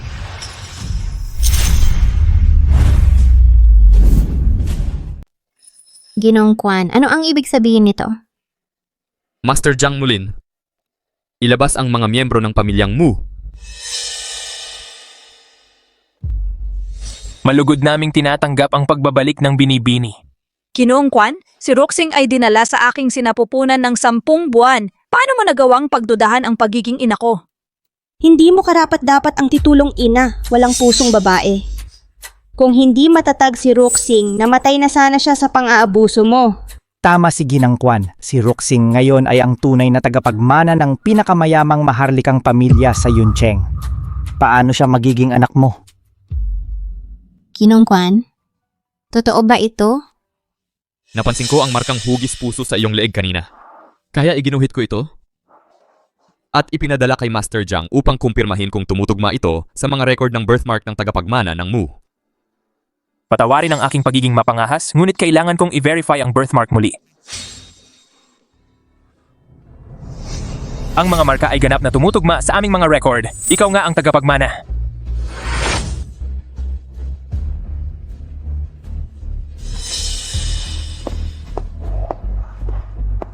Kunin mo ang pera. Hindi na problema mo si Roxing. Kunin mo at umalis ka. Sige, aalis na kami. Teka, huwag mong hayaan na kunin nila ito. Nakuha natin. Sandali. Huwag mong hayaan kunin nila. Roxing, ano ang gusto mong ipahiwatig? Eksakto, inalagaan ka ni Mama sa kanyang pagtitiyaga. Karapat dapat siya sa perang ito. Paano ka naging ganito kababaw? Tao ka ba talaga? Pagtitiyaga? Ang ibig mong sabihin, iniwan mo ako sa labas at pinabayaan mong magutom, ginamit ang kinita ko para sa mga kotse, o ginawa akong cash cow para magka-profit? Roxing, nagkamali ka ng pagkaunawa. Wala akong choice. Sa lahat ng mga taon, kinuha mo ang pinaghirapan kong pera at ibinigay mo sa Mu Yuanhang. Naging masyado na akong fair. Huwag kang umasa na makakuha kahit 1 sentimo mula sa akin. Dear, lumaki ka. Kahit na maalala mo o hindi, ang mga turo ko ay pareho lang, pagpapatawad. Ay nagpapalakas lang ng pang-aabuso. Walang utang na loob. Sa lahat ng mga taon, pinakain at binihisan ka namin. Simula ngayon, magkaiba na tayo. Ilabas sila. Turuan sila ng leksyon. Kailangan nilang maalala. Yes. Mr. Kwan, sandali. No! Huwag mo akong hawakan. Master Jiang, ako ba talaga ang tagapagmana ng pamilya mo? Eksakto. Ang mga taong ito walang dugo na kapareho mo. Ang totoo mong ina ay ang sa Yuncheng iginang madam mo.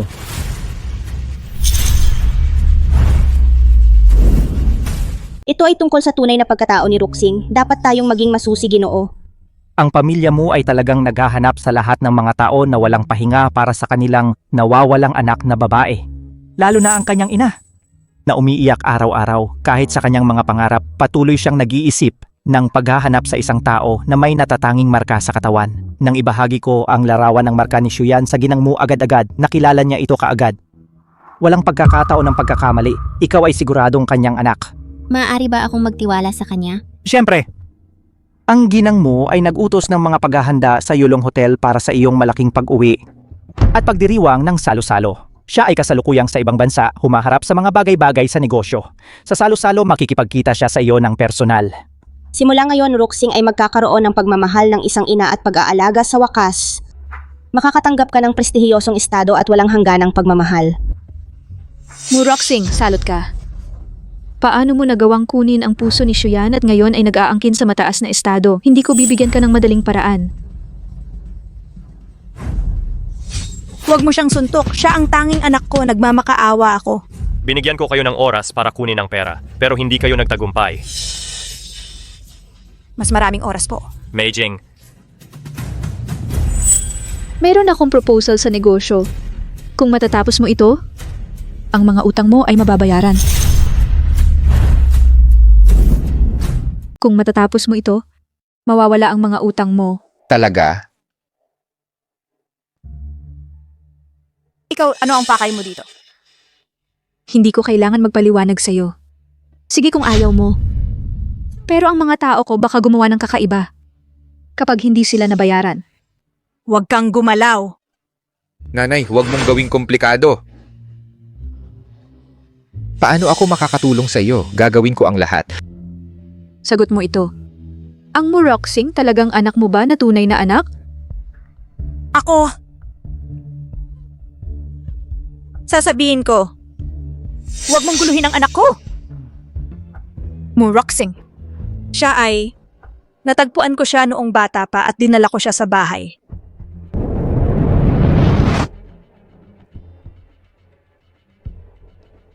Teka.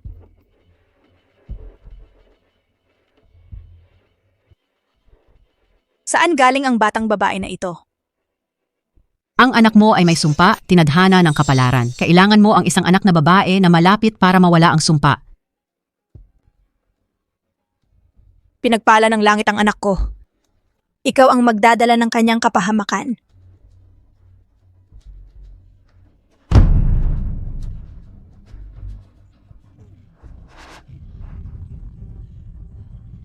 Mag-ingat ka.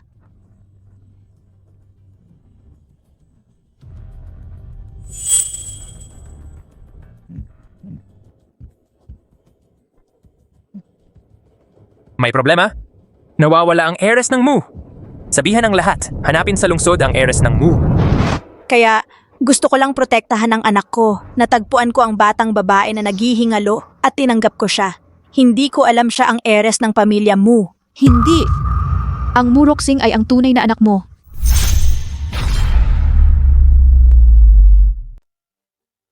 Sisiguro kong hindi na makakabalik si Muroxing sa pamilya mo.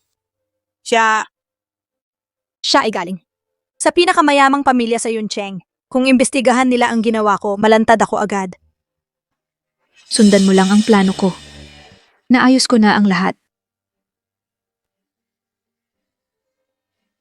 Binayaran ko ang klinika para pekein ang birth certificate ni Muroxing. Ikaw lang, manatili sa istorya at patuloy na igiit na si Muroxing ay iyong tunay na anak. Ang marka sa kanyang leeg ay gawa-gawa rin. Sa ganitong paraan, si Muroxing ay itatakwil ng kanilang pamilya at hindi magtitiwala si Mr. Kwan sa isang pathological liar. Hindi ba ito ang gusto mo? Mga taong katulad mo ay sakim at ganid. Hindi mo hahayaan si Muroxing na iwanan ka para magkaroon ng mas magandang buhay. Miss Zhang, masyadong mapanganib ito. Kung malaman ng pamilya mo ang buhay nating dalawa ay nanganganib. Ang bagay na ito ay hindi katulad ng maliliit na utang ng anak ko. Pag-isipan mo. Mga taong walang kwenta ay palaging walang kwenta. Nangungutong ka pa ba ngayon? Nalinisan ko. Ang utang mong 1 milyon. Narito ang karagdagang 500,000. Gawin mo ito ng tama at makakakuha ka ng karagdagang 500,000. Dalhin mo ang sikreto hanggang sa iyong libingan.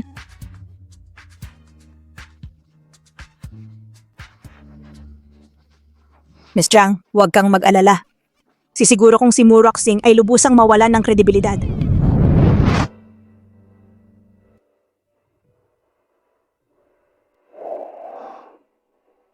Ano ang nasa isip mo?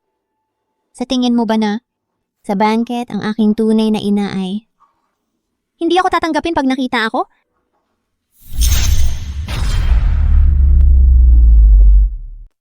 Bakit mo na itanong? Hindi ako maganda, kulang sa asal at walang kagandahang asal. Sa palagay mo ba, siya ay magdidismaya kapag nakita ako? Ginoong Kwan, ako...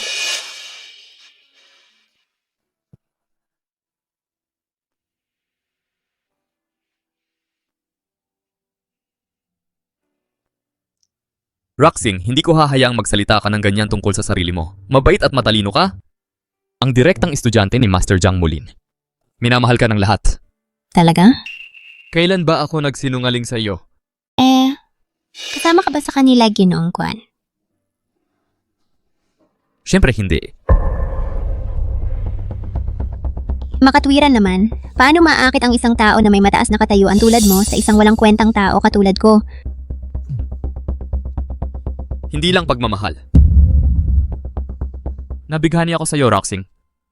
Kumikinang katulad ng isang bituin na kumakapit sa aking mga mata saan ka man naroroon. Mahal kita hindi dahil sa iyong kabaitan o karunungan, kundi dahil sa bawat bahagi mo. Ang puso kong ito'y tumitibok nang may siglang para lamang sa iyo. Kung ikaw o hindi ang heiress ng pamilya mo, ang tanging lalakad sa tabi ko ay ikaw pa rin. Kahit anong mangyari, Sure yan? nandito ako.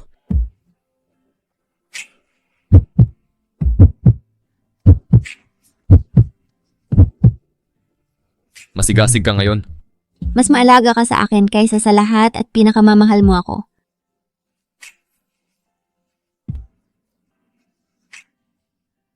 Naaalala mo ba ang sinabi ng doktor? Sa prenatal check-up? Iwasan ng ilang pagkain. Magpahinga ng sapat. At Ano pa? isa pa, walang intimacy sa loob ng 3 buwan.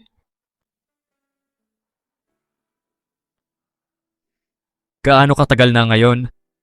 Ipapaalala ko sa iyo, mahal. 3 kalahating buwan.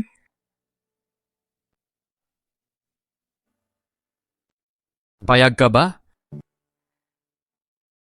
Kung ikaw lagi akong papayag,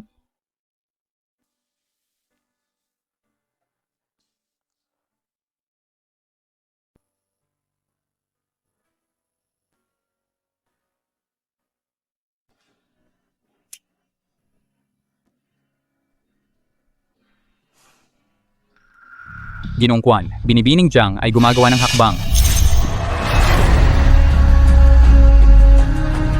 Nagmamalaki siya. Bantayan mo siyang mabuti, huwag ninyong gisingin si Ginang Kwan. Kung magtanong siya mamaya, sabihin mo may pinagkakaabalahan ako. Kapag tapos na ito, magkikita kami sa salo-salo. Naiintindihan po.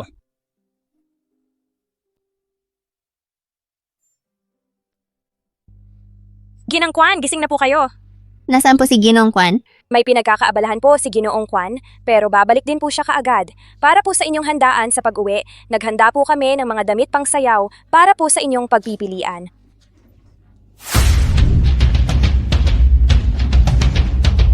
Roxy, Inay, sobra naman ito. mabait ka anak, bakit nakatayo lang kayo dyan? Ayusin ninyo agad si Ginang Kwan.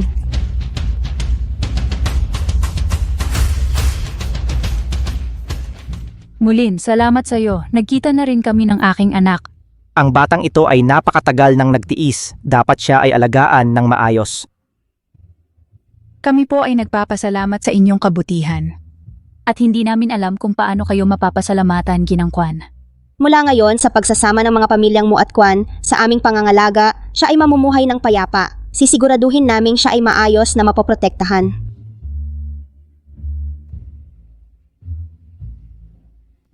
Maligayang pagdating sa inyong lahat sa pagdiriwang ng pag-uwi ng aking anak. Pagkatapos ng 10 taon, naibalik ko na rin ang aking minamahal na anak. Ngayong gabi, si Ruxing ay tatayo bilang pinakamarangal na babae.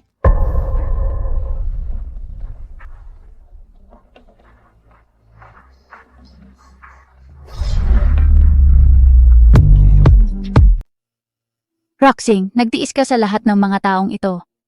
Wala nang maglalakas loob na mambubuli sa iyo muli. Ngayon, hindi lamang natin ipinagdiriwang ang pag-uwi ng aking anak, kundi ipinapahayag din natin ang isa pang bagay. Ipagkakatiwala ko ng buo ang mga gawain ng pamilya mo kay Ruxing. Mula ngayon, siya na ang magiging tagapagmana ng pamilya mo. Muraxing, impostor ka. Paano mo nagawang tumayo rito na nagkukunwaring anak ng bilyonaryo? Hindi ba kinakabahan ang konsensya mo? Ikaw na naman, espesyal na araw ito ni Roxing. Anong balak mo? Kung nandito ka para manggulo, umalis ka na agad. Kinang mo, nandito ako para tulungan kayo. Hindi siya ang tunay niyong anak. Anak siya ng isang magsasaka. Ang marka sa balat sa leeg ni Ruxing ay eksaktong tumutugma sa marka ng babaeng tagapagmana ng Mu sa lokasyon Laki at Hugis. Tama na, tigilan mo ang kalokohan mo. Isang marka sa balat lang, wala yang patunay. pumunta ka rito. Roxing, kasalanan ko ang lahat, anak. Hindi ko nabigay sa iyo ang maginhawang buhay na nararapat sa iyo.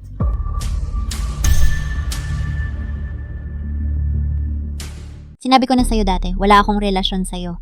Muruksing, alam kong hindi mo ako tatanggap. Kahit na itatakwil mo ako bilang iyong ina, hindi mo maaaring burahin ang katotohanan. Naging buntis ako sa iyo ng 10 buwan at ipinanganak ko ikaw. Hindi natin maabot ang pamilya mo. Nanay, okay ka ba? Ano ang nangyayari? Paano niya nakuha ang birth certificate mo? Hindi ba ikaw ang anak ko? Siguro ay meron maling pagkaunawa dito. Ang babae ay puno ng kasinungalingan. Ginang mo, huwag kang maloko sa kanya. Ate, alam kong gusto mo ang kayamanan, pero hindi mo maaaring ipanganib ang lahat para mag-impersonate ng heiress. Inaangkin mo siya bilang iyong anak. Nasaan ang birthmark niya? Kinuha niya ang birthmark ng heiress. At nagpa-tattoo artist maingat na gumawa ng eksaktong marka. Tumigil sa pagkasinungaling. May birthmark ako mula pagkabata. Ito ang kasalanan ko bilang iyong ina. Pagkatapos ng lahat ng panahon, hindi na ako maaaring manatiling tahimik. Ako ang nakahanap ng heiress sa tabi ng kalsada at dinala siya sa bahay. Anong kalsada? Yuxing Avenue ay kung saan nangyari ang aksidente mo sa sasakyan. Nasaan ang tunay kong anak? Nagmisbehave ang Muroxing habang naglalaro sa anak mo at siya ay hindi sinasadya. Napunta sa pagtulak ng anak mo sa balon at pinatay siya.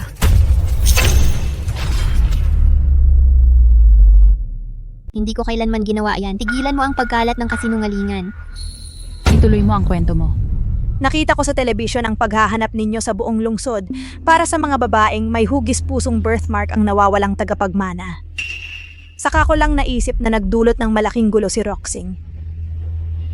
Sino ang mag-aakala na laging kinamumuhian niya ang aming kahirapan? Inplano niya ang scheme na ito sa loob ng maraming taon. Noong 18 taong gulang siya, hiningi niya sa akin ang 30,000. At nagpatato ng birthmark sa kanyang leeg na kapareho ng sa anak mo na birthmark. Ngayon nandito siya nagpapanggap na siya ang matagal nang nawawalang anak mo. Imposible. Nanay, Huwag mo akong hawakan. Hindi ikaw ang tunay kong anak. Sinasaktan mo ba ang tunay kong anak? Pinatay mo ba siya? Sagutin mo ako. maniwala ka sa akin. Sinusumpa ako, wala akong kasalanan. Ate, tama na ang pagpapanggap. Itigil mo na yan. Hindi namin pwedeng hayaan si Ginang Mu na malinlang ng kasinungalingan mo. Iniwan mo kami, pero ang pagpapanggap bilang isang tagapagmana, paano mo nagawa? Natawaging nanay ang isang estranghero? Wala ka bang hiya? Huwag mong baluktutin ang katotohanan. Gusto nyo lang pareho na sirain ang buhay ko. Muroxing, galit ka lang dahil inilantad ko ang panloloko mo sa publiko at ikinahiya ka. Ang isang tulad mo ay hindi karapat-dapat kay Shuyan. Naniniwala ako sa pagkatao ni Roxing. Hindi ko hahayaan. Nasaktan siya ng sinuman. Tama na. Para matiyak na ang pag-uwi ni Roxing ay mananatiling hindi magulo, pinagawa ko sina Ginang Mu at Roxing ng DNA test ilang linggo na ang nakalipas. Malapit nang dumating ang resulta.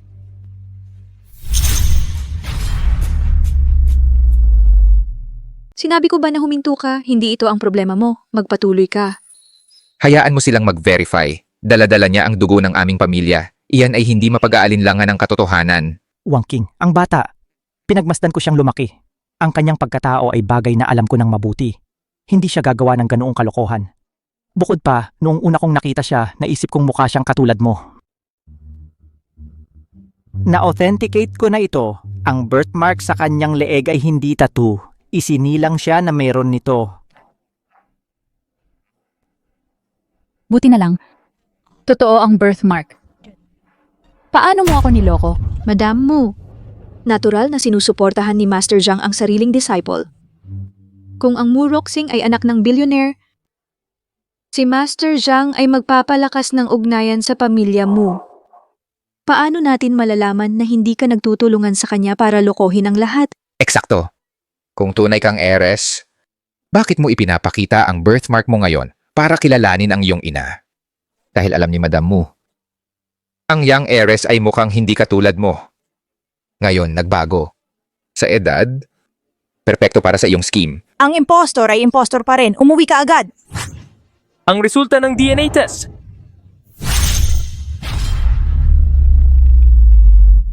Alam kong malalaman nila na nagsinungaling ako. Nanay, bilisan natin. Tara na. Ano ang problema? Nandito na ang paternity test. Sumusuko ka na ba? Huwag mong isipang umalis.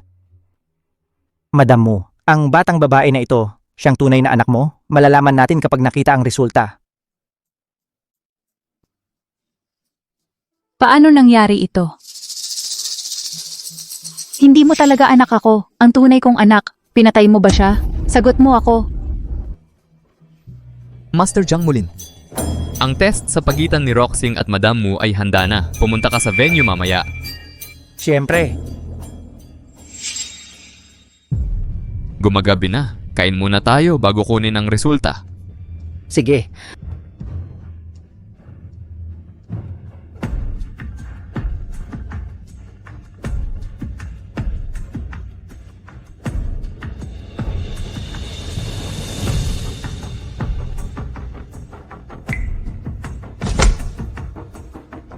Muroxing, tangkilikin mo ang dakilang handa na inihanda ko para sa iyo.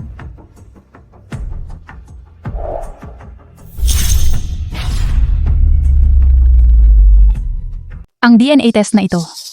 Ano ba talaga ang nangyayari dito? Gaano na katagal na nagsisinungaling ka sa akin? Ibalik mo sa akin ang anak ko. Ikaw ba ang may gawa nito? Tama na, nababaliw na ako. Muntik na akong nagkamali ng pumatay bilang sarili kong anak. Ako, Madam Mu, pag-isipan mo muna bago kumilos. Hindi pa malinaw ang katotohanan, gagamit ka na ng dahas. At saka, si Roxing ngayon ay ang bagong may bahay ng pamilya Kwan. Balak mo bang pahiyain ang pamilya Kwan? Sino ang mag-aakala na si Mr. Kwan ay napangasawa ang ganitong masamang taksil? Dahil wala si Mr. Kwan sa sarili niyang okasyon, alam na niya siguro ang tunay niyang ugali. Kaya nahihiya siyang pumunta. Umalis ka na agad sa Kwan Group. Tigil, sinusway mo ba ang pamilya Kwan? Ikaw na hamak na hayop ay nangangarap maging isang ginang? Katulad mo kami, bulok hanggang buto. Ang masarap na cake na ito ay nasasayang sa katulad mo. Sinusubukan mo bang iwan kami walang pag-asa?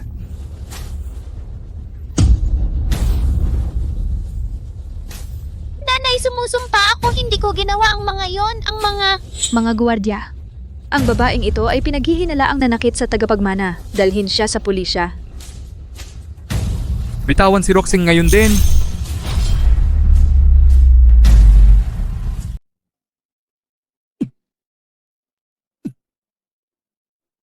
Roxing. Huwag kang mag-alala, nandito ako. Ang mga naglakas loob na humamak sa asawa ko ngayong araw, hindi ko palalampasin. Shuyan, salamat at nandito ka na. Ang asawa mo ay walang tigil na inaapi.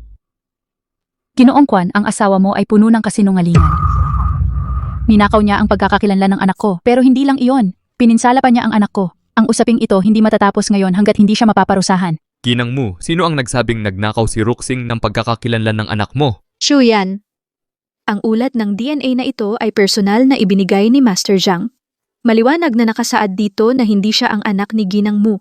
Matibay ang ebidensya. Paano mo pa siya ipagtatanggol? Hindi ba't ang ulat na ito ay pinalitan mo ng personal? Noong araw na iyon, ang opisina ni Shuyan ay walang seguridad. Pwede kaya... Peke ang ulat na yan. Ginang Mu, ang tunay na ulat ng DNA na ito ay nagpapatunay na ikaw ang tunay na ina ng Binibini.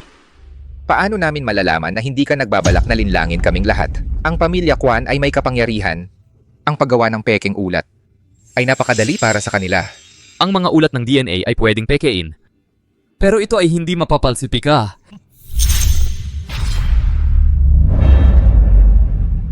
Ang kahong ito nagawa sa jade at may disenyong 2 dragon. Paano mo ito nakuha? Ang kahong ito ay pamilyar na pamilyar ang itsura.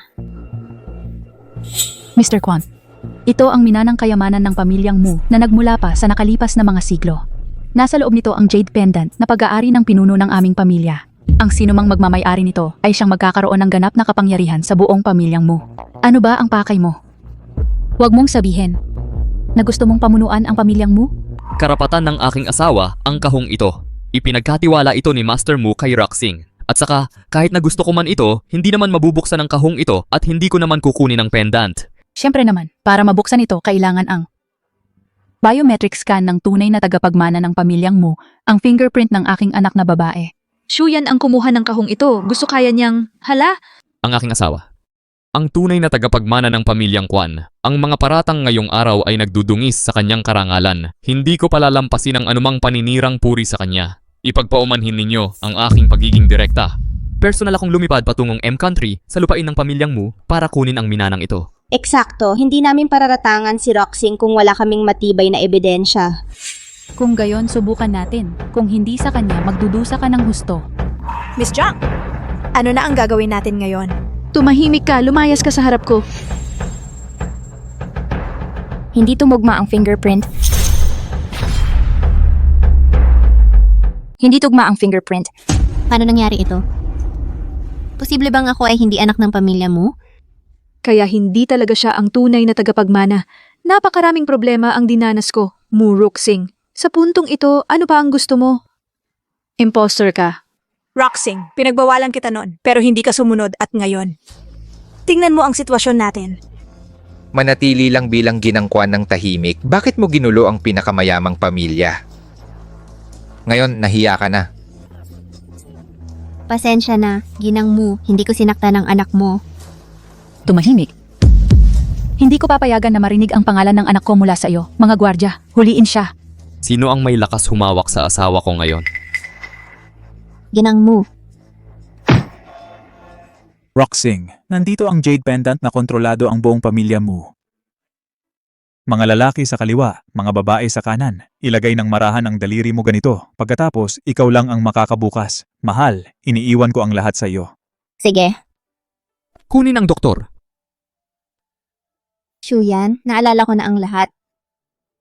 Ang tatay ko ginamit ang kanang kamay ko para irehistro ang fingerprint ko. Subukan ko ulit. Mu Ruxing, nagpapanggap pa? Hindi mo talaga mabubuksan ang kahon? Lapatunayan ang fingerprint. Na-verify ang fingerprint.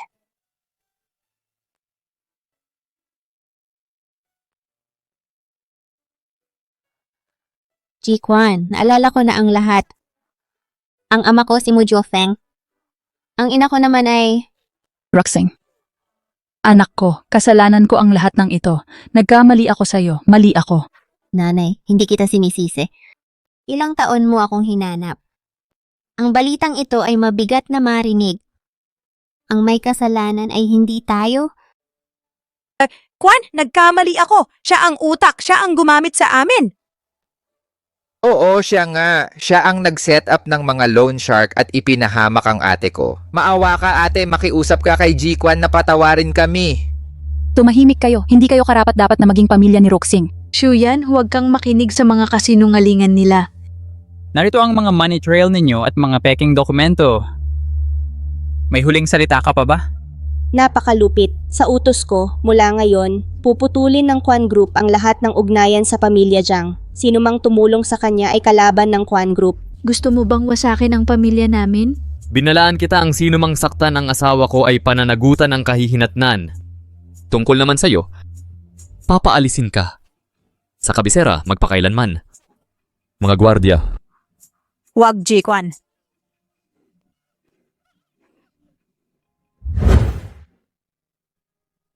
Roxing. Tumatanda na ako. Ang Shamu Group ay sayo na ngayon. Sa pangangalaga ni Ji-Kwan, ang ama mo, at ako ay makakapagpahinga ng payapa. Nang makilala kita, Roxing, sa wakas ay nakita ko, kahit na isang pusong yelo ay maaring makaramdam ng init. Sa piling mo, hindi ko na kailangang mainggit sa kayamanan ng iba. Ang pinakamahalagang kayamanan ko ay narito na. Itong matagal nang hinihintay na pagluhog, ibinibigay ko ito sa iyo ngayon. Mahaba pa ang ating kinabukasan. Pakakasalan mo ba ako?